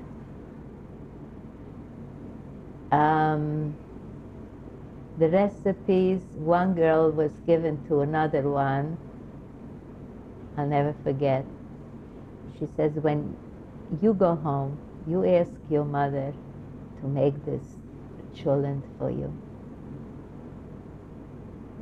You see, we were non-religious girls together with religious girls by now. This girl said, my mother made the cholent with buying a pig's leg and adding beans, and she gave her the whole recipe. I said to my cousin, she thinks she'll get out of here after a recipe like that. Because it was just not believable. We were thinking about clothes, talking about clothes. We were going to have only one dress. What do we need more? We'll wash it at night and wear it in the morning and have a dress. Who needs more? I mean, we'll never peel potatoes and throw away the peels. Why should we do that? That's how hungry we were. And even wishing that we had the crumbs, that after the meal, that if he had crumbs, we would feed the chickens with it. If we only had the crumbs that we gave to the chickens. That's how hungry we were.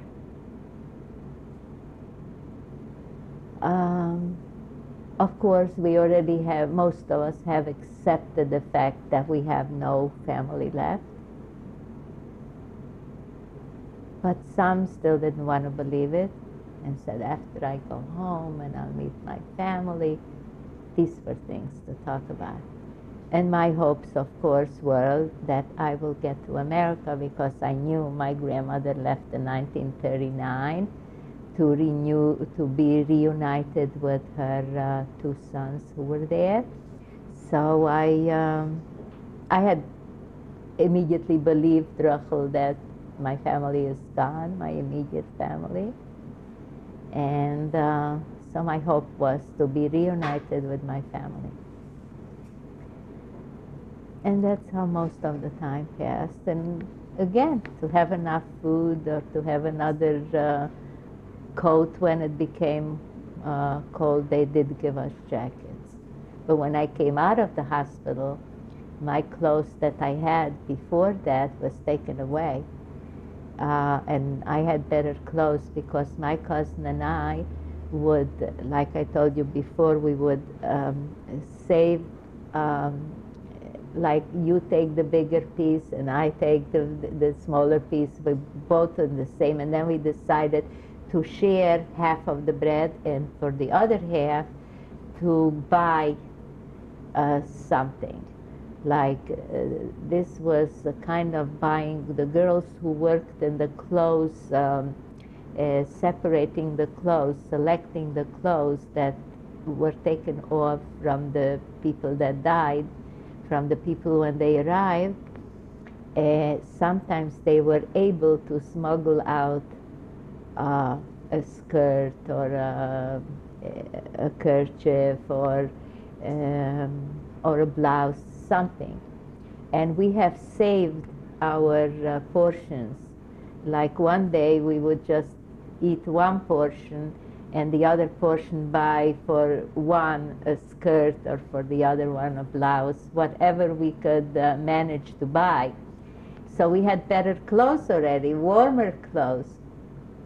But when I got into the hospital, it was taken away. I think that's why they kept me in the hospital. They liked my taste. They liked the clothes I had, so they can inherit it, the girls who worked at the hospital. And when I came out, I was given a most unbelievable thing. It was snowing, and it was December. It was snowing and very, very cold in Poland. And I was not given any stockings and high heels in the snow and in the ice, and a very thin coat, a very thin dress, a very thin coat, no kerchief, nothing, and was marched out to work. At this time, we had to work in a really dig. There was a water there that is in an S shape, and we had to dig to make it straight. I'm angry to this day that I found no record of pictures any place of us. Obviously, we weren't interesting enough to the SS or to anybody else to take picture of us. There are pictures of men working in the slave labor by digging, and so we had to dig through the ice and earth, and this earth put it into wagons that went on tracks, and sometimes we had to undig the tracks to move them to another place, and to carry these ice-cold iron tracks. And we were children. Some were as young as 13. And we had to carry this. And I had no gloves and no kerchief. And it was very, very cold. And this was one time, one moment that I said, I'll go over to the wires, to the electric wires, and finish it off. It was one fleeting moment. But then one of the girls took half of her kerchief, tore it in two, and gave me to keep my ears warm. Another one gave me a glove, not because she had three. She took one of hers off and gave it to me. This is the kind of chesed that is not usual. Okay, I had also done some things for others, so they have helped me. I can tell you the Yom Kippur day in Auschwitz, in Birkenau. And then you'll realize how we had to help each other. That day, my cousin Chaya and I were working near the crematorium. And we had to dig in the ashes of our Kedoshim. This day we had a very good couple with us, a German woman. She was a political prisoner. We knew by the insignia, by the color, what they were. I think green was the murderers. Red was the political prisoners. And black were the prostitutes. We had all kind of, we knew the numbers. We knew the tags. And maybe I reminded her of her daughter that she had at home, I don't know, but she was very nice to me. And also that I quickly learned languages and I was talking to her. And she told me, she told us that that bone we see there, that doesn't get burned. I later found out that that bone is the luz, the bone that every person has in the back of the neck. And it's written that from that bone, at time of Mashiach, and when the dead will come back, they'll be rebuilt from that bone. That bone does not get destroyed. And she told us about that bone. She didn't tell us, of course, that it's in the scriptures and that when Mashiach comes, the dead will be resurrected and then rebuilt. And I don't know if she knew that. My cousin and I decided that we're going to fast. It was a simple decision. We're not going to drink that coffee, so-called coffee in the morning. And the lunch that we get, that soup, we're going to carry it back into the camp. By this time, each one of us had already a cup for the food, which we carried on a string tied around our waist, and we also had a spoon. We were already civilized people. And so that was our decision. The SS found out that we're fasting. So they decided to give us a present. Get up. Run. Lay down. Push-ups. What they didn't. And the dogs after us. And if somebody falls, the dogs bite them. And this went on I don't know how long. And then we are told, go sit down and eat. So we go sit down. Most of the girls start eating. I'm sitting there with my cousin. I said, I'm not eating. And she says, okay, I won't eat either.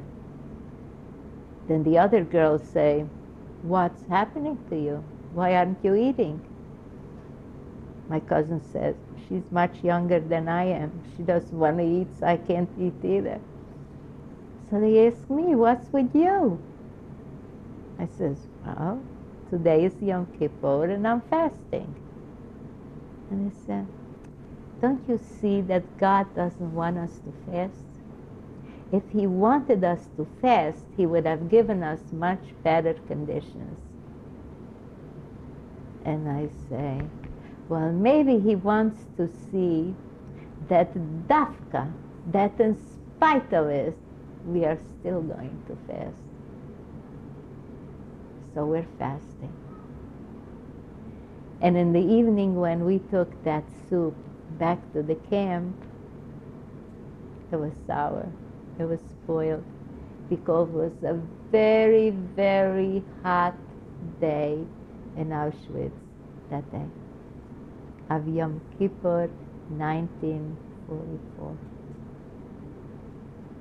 Next day, we are taken to a new place to work. And in this new place, when we arrived there were 200 girls. We arrived to the workplace, and there is like a mountain of tools, heavy pick saws, and lighter shovels, or whatever work tool there is. And everybody is running to grab a light one. Natural, everybody wants a light one, but there aren't enough. The SS man is standing there with a leather trench, hitting terribly, beating these stupid pigs, Jews, who are grabbing. I said to my cousin, listen, let's wait and decide. Why get beaten up and just take, let's wait to the end. We'll get a heavy one. We're still a little strong. We still have co-op. We're going to still take a heavy one. But wait at the end. Over comes the fat, blonde couple, and she says, Du Kleine und Du Kleine bleibt Vorarbeiterin heute.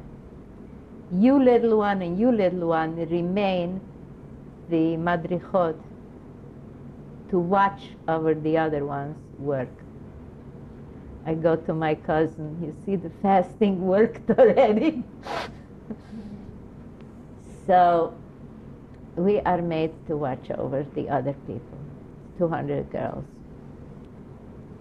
She comes back, the capo, and she says to my cousin, you know how to cook? She says, yes. You know how to make cabbage soup? She says, yes. We were working not too far from a cabbage field, and there was a little bit of a barrack there, like a place where workers go in. And she takes my cousin to cook for her soup, and as a result, the SS also go in to see this miracle soup being made there, and I'm left alone with 200 girls, and nobody's watching us. And I start yelling in Hungarian, Tovább logni, which means follow, rest now. Just look, bend down and rest. And when somebody will come, I'll tell you. My eyes were all over to watch, but my voice was yelling at them to rest. Because I knew that 5 minutes rest can save your life, that you don't have to pick this. I also knew that if we remain in one line, they cannot tell how much we dug, how much we worked. As long as some don't run away and work faster and some work slower. I knew that this will, at lunchtime, they come back, they come out of there, and the capo is coming to give us lunch. And she says to me, Du Kleine, you little one, come over here. And I stop like a piece of wood, and I cannot move. I said, either somebody understood and told them, or somebody told them what I did, and she's going to kill me. That's it, and I can't move. She says to me, what are you standing there like a dumb cow? I heard how diligent you were, how you worked and told your people to work. You come over here, you get double lunch today. It was an extra point that I gained. Now these 200 girls, whoever was there, appreciated this kind of taking a chance. All right, if they found out, but it again, and you cannot say one person can do anything. Even one skinny, hungry, 16-year-old can use the head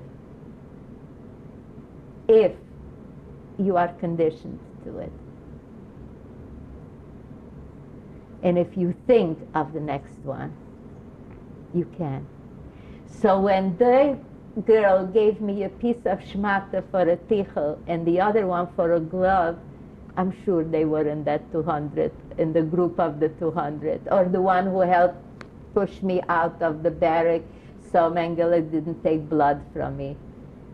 These were the kind of chesed that we did show to each other. Now, I thought we were terribly unusual by fasting and by all that. I found in books that in other places the same things was happening with the same kind of girls who were brought up in a religious home.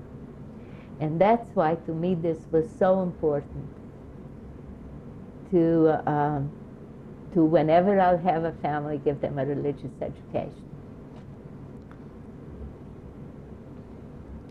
You were in Auschwitz till January. What happened then? Then they decided to empty the camps because the Russians were coming very close. They decided that they have to take us to other places, except to leave the sick people who couldn't walk. we were very lucky. A few days before they decided to march everybody out into the death march, they still had a train and took us by cattle car to Bergen-Belsen. I don't think I would have survived the death march. Few of my uncles didn't make it. They were shot in the snow. So you got to Bergen-Belsen in January. What did you see when you got there? Barracks filled with people that came from every place. Bergen-Belsen was a very nice camp before we got there. It was a family camp where they kept people from other countries, like that had passports, Holland or American or English passport, and they kept them well and they treated them well because they used them as exchange prisoners for their own soldiers. So they treated them very well. Red Cross brought them packages. Some of them could get from home packages. And they were with their families and with their hair. I once heard somebody saying, we baked matzahs in Bergen-Belsen. I said, she's crazy. Bergen-Belsen baked matzahs? What is she talking about? Because I didn't know how Bergen-Belsen was before we got there. But by the time we got there, even those shelves that I'm complaining about, there wasn't any. At this time we were on the floor, and this time we were crowded like sardines on the floor, and in the corridor, and in the outside, even though it was cold and snow and whatnot, we were on the floor. There was no room, because from Auschwitz they brought to all other places. They didn't want the Russians or the English or the Americans to find these people in the camps. So either they marched them out to other camps or they shot them. So, but we were really fortunate to, my cousin was in the death march. We were separated shortly before I got into this group to go on the train, and she was marched. She came by foot. And we were reunited again in Bergen-Belsen.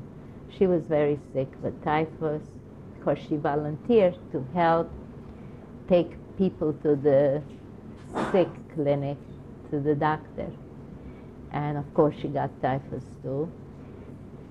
I remember stealing a potato and hiding it, and bringing her a potato, and many other things.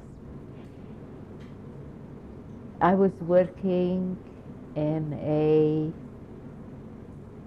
weaving factory. But before the weaving factory, we were just sitting on the floor. One of the girls, her coat was stolen. She was very cold. So I took a blanket, took it apart, and I don't remember how I had a needle. I have no idea how I had a needle. But I made her a jacket from one of the blankets. And if they would have caught me, I would have been dead, because it's camp property I'm destroying. And made this girl, a few days later, this girl was chosen to work in the kitchen, which was a fantastic job. And she said, come at midnight. When we take out the peels, the potato peels, I'll put some potatoes underneath it, and I'll give you. How I went at midnight and knew what midnight is, because we had no watches, we didn't know. But I got there, And there were another few girls who also got there. They also had friends who worked in the kitchen. And we are standing in back of a barrack. And there I'm thinking, when I'll be in America, I'm going to tell. But I am not thinking in the present. I am thinking that this present that I am in is the past. I was standing next to a barrack, and it was raining and muddy, and my shoes the sole was off. So the dirt, the mud went in and out. And suddenly I'm thinking, but this is the present. How come I'm thinking that I'm not in the present anymore, that this is past?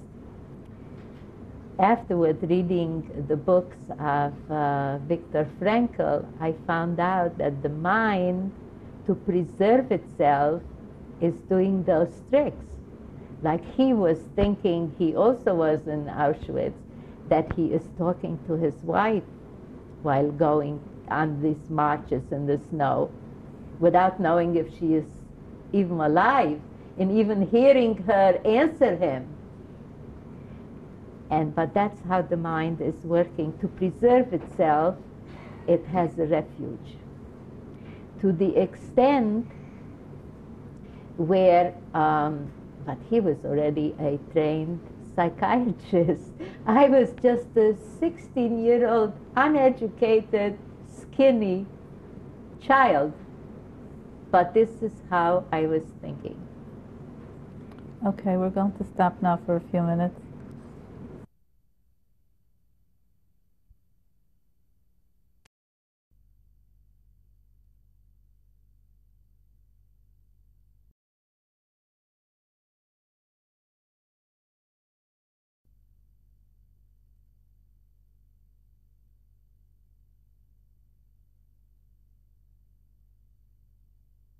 Interview with survivor Ruth Brand. We are in Mim. The language is English.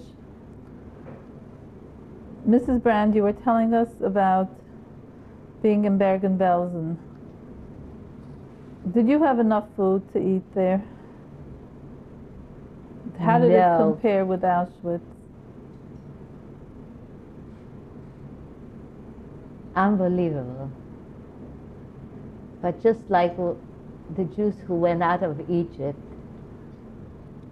and were complaining about being in the desert and not have enough food, we were yearning for Auschwitz. I mean, our dream was to get out of Auschwitz, not to get into the gas chambers and crematorium, which by then we accepted already. And we are in Bergen-Belsen, but yearning for the days we spent in Auschwitz.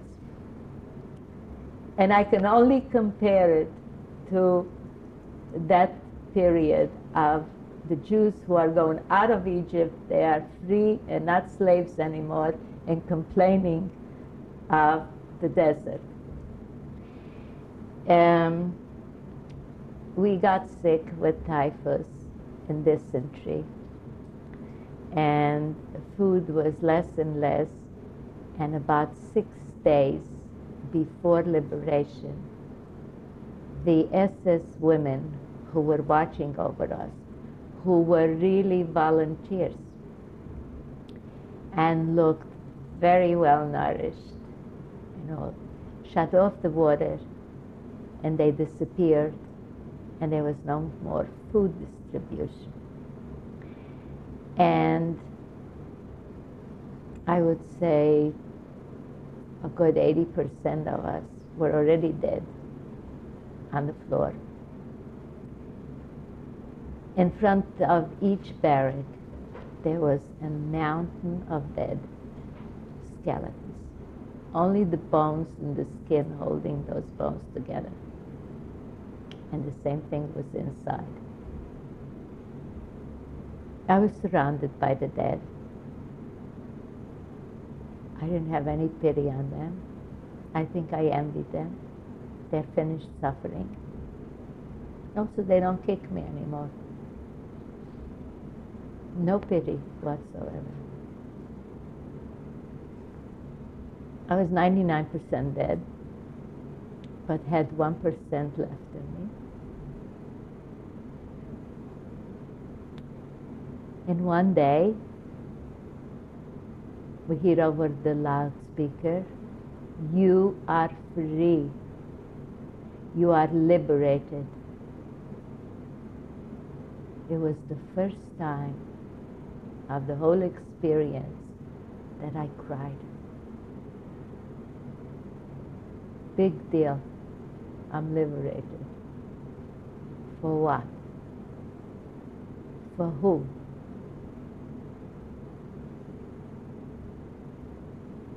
And I was terribly, terribly shocked. As if I didn't know it before.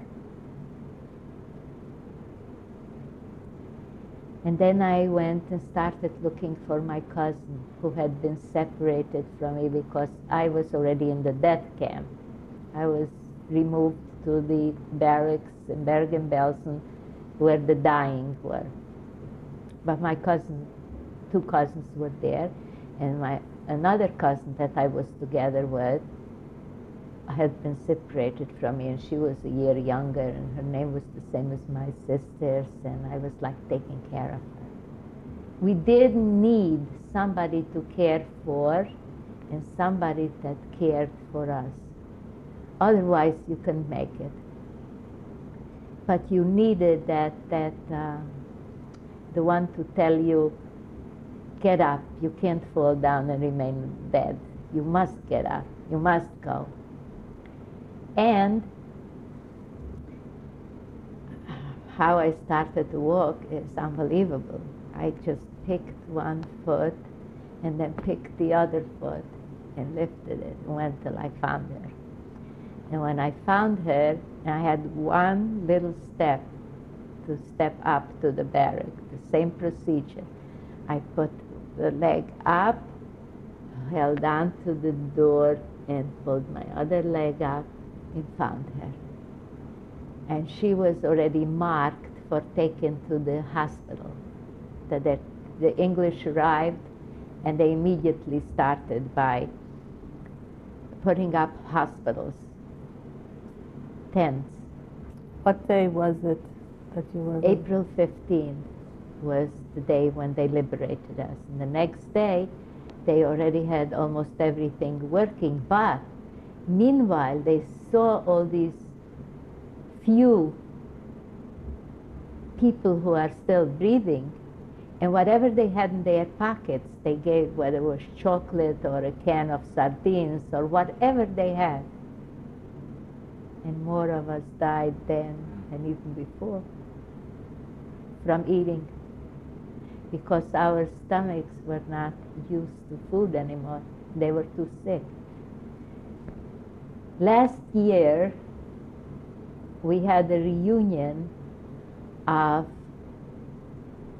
one of the liberators, a chaplain who was with the British soldiers, a Jewish man who came with the army to liberate us.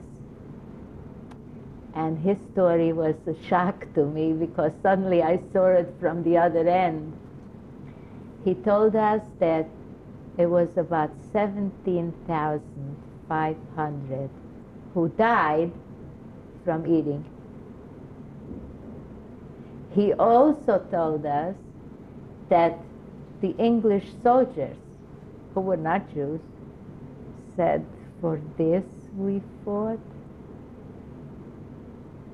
Anything will ever be out of these?" Like we were garbage.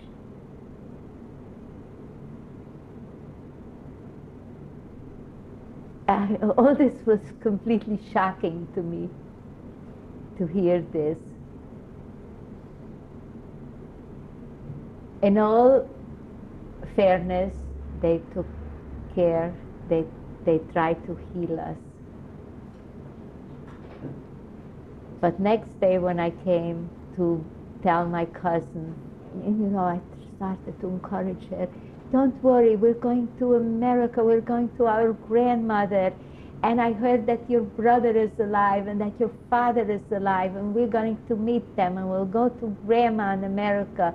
And she never went like this, as if to say it's too late for me. And sure enough, next day when I came searching for her again, she was already on the pile of the dead. What there was inside is just unbelievable. Unbelievable.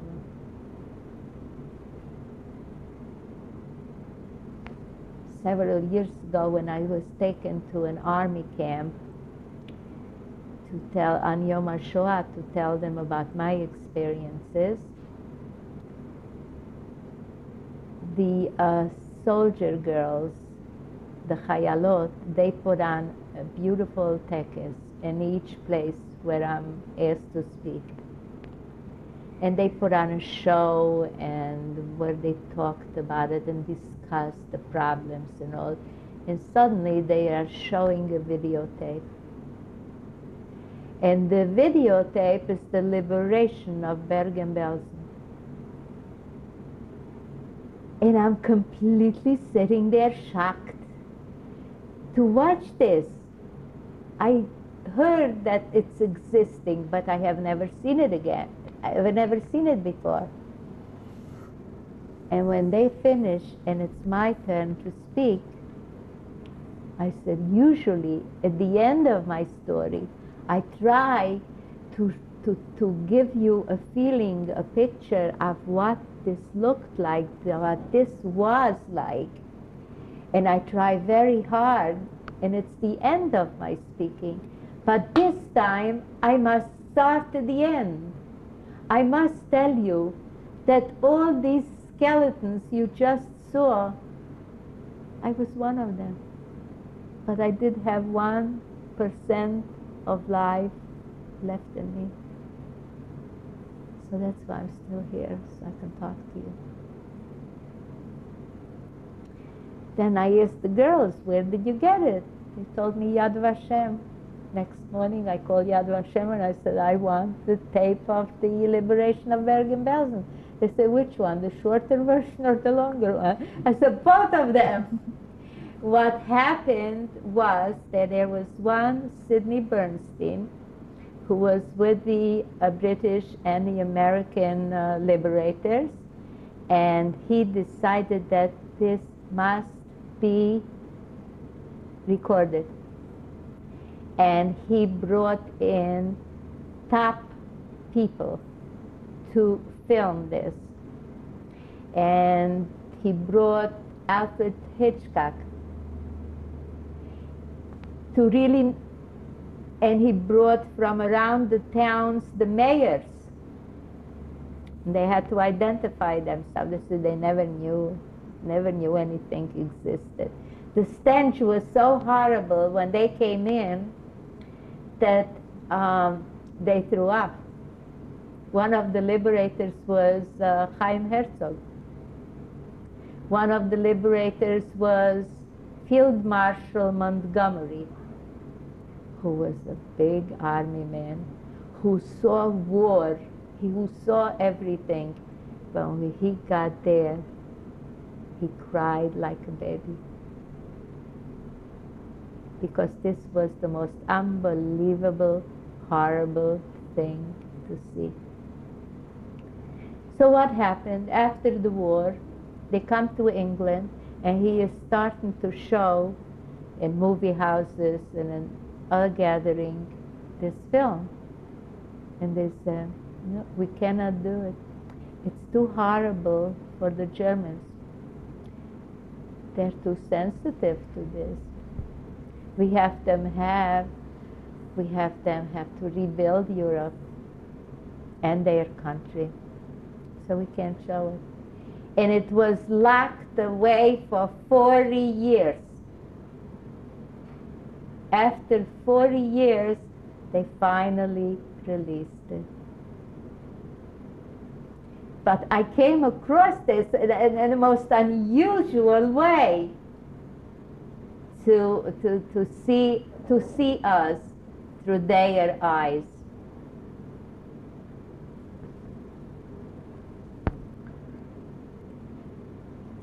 After you were liberated, you were taken to a hospital? No, I was just given small amounts of food. I just naturally had a strong constitution and did not need a hospital, but got better. They didn't have hospitals for all of us. Where were you staying? What they did is moved us, able-bodied, to barracks that were used beforehand to house SS men and German soldiers. Nice houses, nice barracks. And those barracks that we were in were burned because they were just, we were also covered with lice. What we would do is just, till we had enough strength, push them down. Just push them off our bodies. I don't know how, they still found our blood. Maybe it was even easier for them. We had no fat, no meat on us. We were just bones and some of the veins. So they found our veins and they ate our blood. We were completely covered. The whole camp was typhus, dysentery, and whatever sickness you want to think about. And when we were moved into these new barracks, new things started. People started to send their people home. Polish, Russian, Czechoslovak, whatever came to get their former prisoners, get them home. I didn't have a home.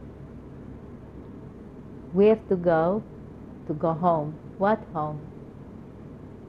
A home filled of nothing, to see that this is where my mother was, and this is where my grandmother was, and I knew exactly what our neighbors will say.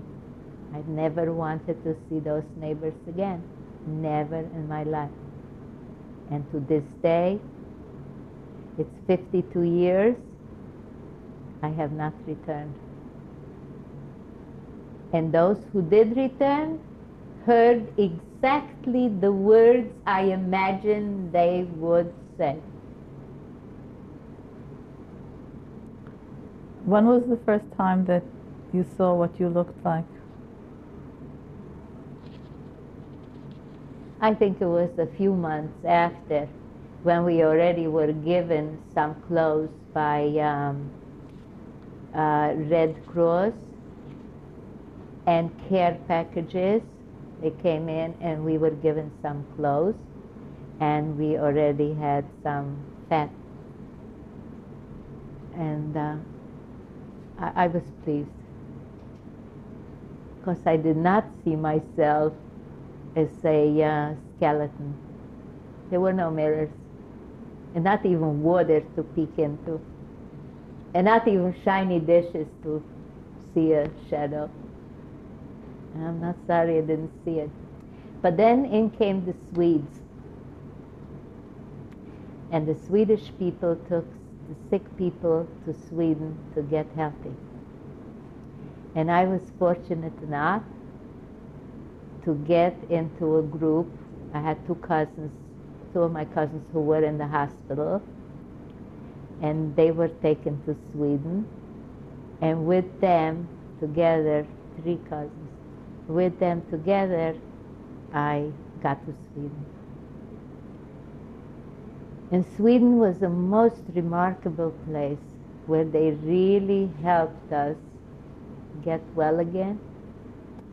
And they retaught us how to live and how to laugh again. And then came from Israel volunteers who decided they have to come and help gather the remnants that were left after the war. They came from kibbutzim when they were very much needed themselves. Their hands were needed by the kibbutz to fight the Arabs. We didn't have a country yet. We didn't have an Eretz Israel. But they decided they have to come. And they retaught us of whatever we had to know. We had lost so many years of schooling. We had no knowledge. And with whatever means they could. One was lecturing, and she was telling that she was not a teacher, but she took the songs of Israel, taught us how to sing and interpret each word. And that's how taught us Hebrew with songs and gave us new hope. And they saw us being sad, and they said, "What do you mean being sad? You have a purpose in life. You have to come and help us build a country." And that's exactly what I wanted to do. And new hope came into us just by hearing them tell us that there is hope for us. And then about 3 months after I was in Sweden, I discovered my relatives in America. One cousin's uncle found my uncle, and they sent me a letter, and were very happy, and they want me to come. And I said, no, I have to go to help build Palestine. Telegram came, "Come and visit Mother and us, and then you'll continue." And that's what I did. I went to America for a very short while. When did you But go I to America? had to wait 2.5 years for a visa, because the Americans didn't like us either too much. The quota, the Romanian quota, was very, very small. And even after 2.5 years, I still did not get to the quota to get to America. So my uncle sent me papers from the Beis Yaakov in Williamsburg to come as a student. So 1947, in October, I got to America and met my uncles and my grandmother, of course, whom I remembered because I was 11-year-old when she left.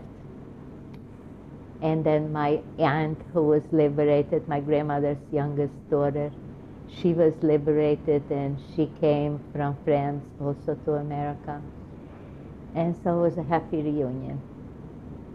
But I still said I must go to Palestine.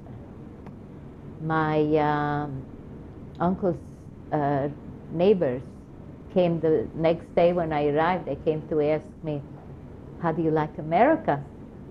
I said, "I didn't come to like America. I only came for a short visit, and I'm going to Palestine." I said, "What? You don't like America, the golden Medina, the golden land, and you got permission to come here? Who doesn't even like it?" And I very quickly discovered that I'm not allowed to say I don't like America, because then they don't like me. So I didn't say anything anymore. And then in January, I met my husband. January of what year? 1948. He was discharged from the American Army, where he was a soldier for 5.5 years. And he was the landlord's son, where my grandmother lived. And a neighbor told him to come up and see me. And he came in to see me. And on our second date, he proposed marriage. And I said, no, I can't. I'm going to Palestine. I'm not staying in America. He said, I'll take you to Palestine. Okay, he's a nice guy. He will understand me because he was a soldier. Because before that I said I will never marry an American. Those people will not understand us. What we went through is impossible to understand. And we're nebuchs. And they won't know how to handle us, what to do with us. But he was a soldier for 5.5 years. He saw some of those camps. He did fight in Germany. He was with Patton's army, with the Third Army. So him I can trust. And I agreed to marry him, but the condition was that our children will be trained religious. He comes from a religious family. He had 2 brothers, rabbis. And when I agreed, because he promised to take me to Palestine. Well, after we were married in July, we met in January, we were married in July, and he says, so I said, no, Palestine. He said, I took you already. I took you to the Palestine movie on Clinton Street. There was the Palestine movie. It was called Palestine. In fact, in that movie house, we were when the partition of Israel was the 29th of November. We were in that movie house hearing that Israel is in. And the Malafsky family had prepared a song, Eretz Yisrael. They sing it many times. And it was the Palestine movie that did it. So that I had to stay in America. That short visit turned out to be 25 years and 10 days. But we made it. In 1972, we came an Aliyah. When were your children born? In America, all my 4 children were born in 1950, 51, 56. What are their names? Our oldest son is Harold, and he lives in Riverdale, in America. And our second son is Gary, who lives here a few houses up. And our third son is Michael. He was born in 1956, and he lives here. And Avi is our youngest son, who lives with us. He was born in 1959. So Baruch Hashem, we did make it, that we got to Palestine. And my husband, thank God, is happy. Our children followed us, except the son who made us follow him. He studied at the university here at Bar Ilan, and he met his wife there, and he wanted to prove it to us. He really means it, that we have to move here. Then his career changed, and he is still there. With God's help, he too will join us one day. Do you ever have dreams about the war? No, seldom. How did your experiences during the war influence the way you raised your children? Well, my children were lucky people. They had one side of the family that they had, my husband's family. He's one of 10 children. So they had a grandfather, and they had uncles and aunts and cousins. They also had some from my side. So they weren't as sad as the situation with many of my friends who didn't have any relatives left. Influence, at a very young age, I already started to talk to them, which means they were 10 and 11, our older sons, when I permitted them to watch the Eichmann trials that were going on in Israel. I was criticized by many of our friends, but I said, you allow your children to read horror comic books. And here my children are learning their heritage. Okay, we'll stop now for a few minutes.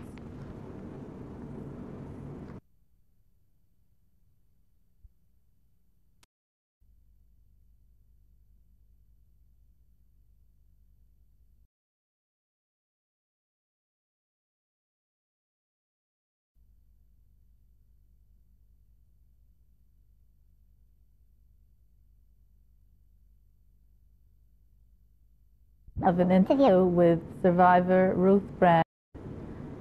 The place is Ma'ale Adumim and the language is English. Mrs. Brand, how do you explain that you stayed alive when so many others died? Simply by having emunah, having the strong desire to live and tell, and I had a strong constitution, which I inherited from my family, that even though I started to eat, I didn't die after typhus. Those of us who lost hope became Musliman. We call them Musliman. Like 3 days in advance, their eyes changed. They just stared, refused food, and died. My cousin in Bat Yam, a man, told me that in his group they were 3 close friends. 3 of them kept together.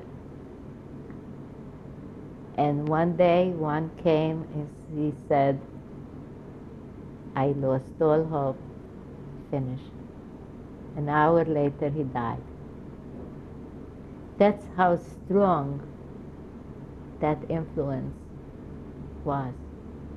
He assured that that was what did it.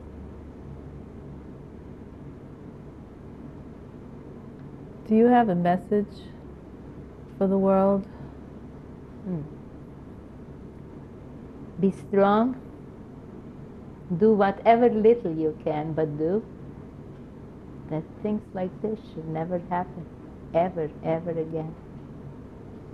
And to the Jewish people, of course, thank God, Baruch Hashem, we have our country. When I was invited once to our synagogue here to speak one Yom HaShoah, and suddenly I realized that I have an audience of children who came with their parents because it was a Motzei Shabbat in the evening, and the children were there too. And I thought to myself, it's a little bit too harsh for these youngsters. So I said, well, this cannot happen to us again. It happened to us because we didn't have a country. But Baruch Hashem, thank God at this time we have a country and an army, and even these young children who grow up and be in the army and protect us, so it can never happen again. It happened because we did not have Eretz Israel. The next day, my 6-year-old grandson Mati says to his father, you know, Savta said we didn't have Eretz Israel. That means Savta lived before Avraham Avinu. That's how old I am to Mati at age 6. And then he came home the year before he was in kindergarten. He comes home from school before Pesach and he said, Savta, Savta, now I know. You were a slave in Egypt. They had learned about Pharaoh in Egypt and the Jewish people being, you were a slave in Egypt. So to Mati, I'm quite old. Okay, thank you very much. You have to listen to one little more story. Sorry. With this one, I end each speaking engagement. And also to my grandson's bar mitzvah. I repeat myself. My profession is bridal gowns. I make bridal gowns to make brides happy. Several years ago, when I finished the gown, that was my business in the States, but I continue here too. Here it's the gowns. So the mother of the bride says to me, how come you chose a profession like sewing? I see you have great pleasure in doing your job. You do most beautiful, magnificent, artistic job. But how come you chose this profession? I said to her, I wasn't allowed to go to school. So I went to learn a trade, a profession. She says, in America? I said, no, I'm not from America. I wasn't born in America. I was born in Europe. I came to America after the war. She says, after the war? You mean you are a survivor? I said, yes. She said, I don't believe you. I said, would you like to see my number? She says, no, but I just don't believe it. You don't look it. I said, really? What am I supposed to look like? Today I find out for the first time I'm supposed to have some special look. What am I supposed to look like? She said, you are not sad. I said, you're right. You see, in 1944, the Germans wanted to kill me. They let me live a little bit longer so I can work and die naturally, according to their standards. But my family was killed. A third of my people was killed. And I'm here. I'm still here today. I'm still alive. And after the war, I had enough courage to establish a family. Many of us didn't want to. They said into this world, to bring children into this world, they didn't have the courage to do it. But I did. And Baruch Hashem, I have 4 sons and 11 grandchildren, and I'm alive, and I'm living in my own country. So why should I be sad? You see, every morning when I open my eyes, I say, here is another day. And to me, each day is a gift, a new gift. And with that gift, I do as I please.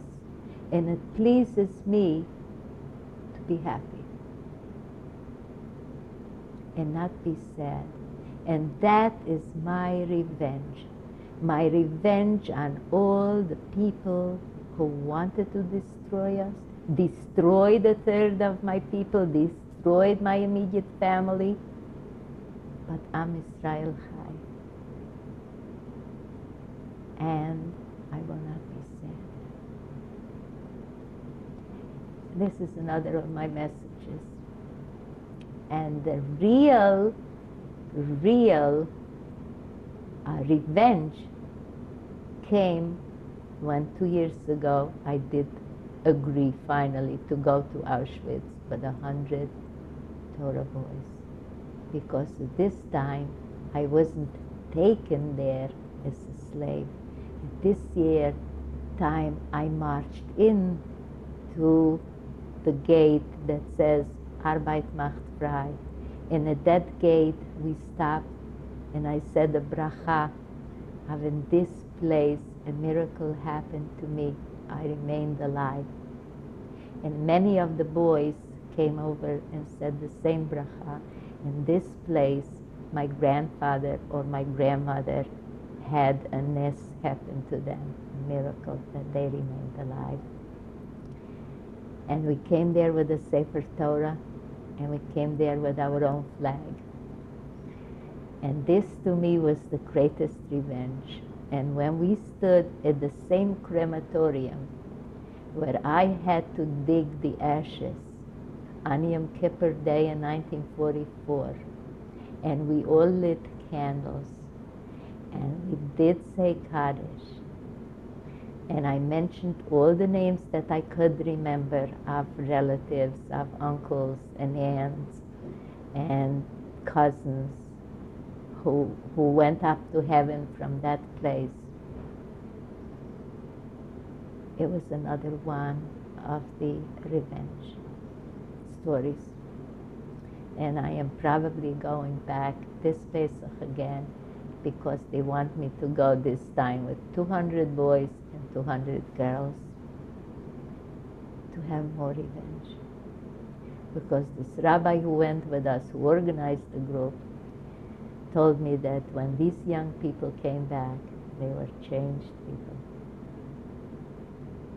I said, no. He says, yes, we had other people go, but what you are doing, you don't know your strength. You don't know what influence you had on these people. And many of them turned, they are at crossroads. They are 18, 19-year-olds who come to study in Israel for a year. And they are at the crossroads to go to stay religious, to choose, and he says what you are doing for them is unbelievable. And even though it was difficult in the beginning, I didn't want to go, but I was glad when I went. And when Ephraim K. asked me, how did I feel to go back to Auschwitz? I said, I never left it. And I was surprised at my answer, because I never realized that that's how I felt, but that's the truth. When we make a wedding or a simcha, these people are missing for us. We don't go be very happy because they are missing. So of course I remember Auschwitz. I go to a doctor and he's asking me, in your family was there cancer? I don't know. In your family was there diabetes? I don't know. And I have to explain, at a very young age, they were murdered in Auschwitz, so I don't know what family sicknesses we had or anything else. So with us, it's every day. It's every minute of the time.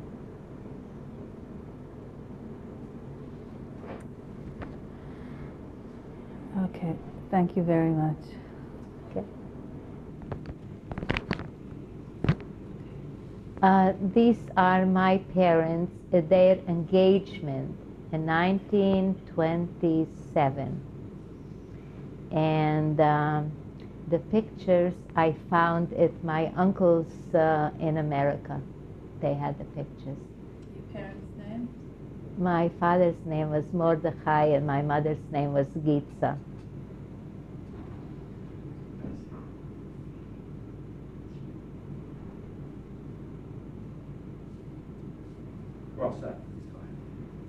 This picture is of my parents, and his name was Mordechai Sabo, and my mother, Gitza Sabo. And in the bottom, I am the oldest, and my sister and brother. Your names? My name was Rivka, now it's Ruth, and my sister's name was Sarah, and Fishel was my brother's name. Okay. This picture was taken approximately in 1922. I have there my grandfather, who was Avram Sabo, and my grandmother, Fremedlaya.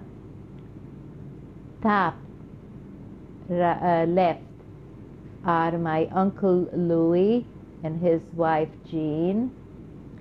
Lower there to the left is my father's sister Rechel and her husband Yankov Chaim. They had 6 children. Nobody was chosen to remain alive. They all went up to heaven. And next to them is my Aunt Esther and my father's oldest brother Favish. They are holding their oldest child, whose name was Chuna. Bottom, next to them, they had 8 children, 3 remained alive. Bottom is my father's sister Surachana, who had 3 children, and nobody was left of them. In fact, the baby was torn out of her hands and murdered. Bottom, next to her, is my Aunt Hedy, and she is held by her mother. She's the youngest daughter of my grandmother, who had her at age 47, something like that. And then next to her is my uncle Leon, who was in America, lived in America. And on top right is my father, Mordechai. And again, this picture I found at my uncle's in America. So I was fortunate to have them over there. This is my husband, Joe. And then we have, let's see, our youngest son, Avi, who lives with us. We have our friend, Hannah, who is from Florida, and she lives with us. And our son, Gary, who is our number 2 son in the family. And the daughter, Alisa. And the son, Eliezer, who's a soldier, and I'm sorry you didn't come in uniform. I love my grandson, the soldier. And this is their mother, my daughter-in-law, Irene. And we have one other son who lives in the neighborhood with 5 children, 4 boys and a little girl. And they came a few times, but they missed us. They got tired. Avremi is their oldest son, who is not home at present. And our oldest son is living in America. His name is Harold, and he has 2 daughters and 1 son. And last year I had the great honor, exactly a year ago, is it the anniversary, that I went to my granddaughter's wedding. I went a month earlier and sewed her bridal gown. And that was great nachas. So, Emir Hashem, when they'll join us in Israel, all the nachas will be fulfilled. And we hope for a good future and shalom in Israel, which is so important.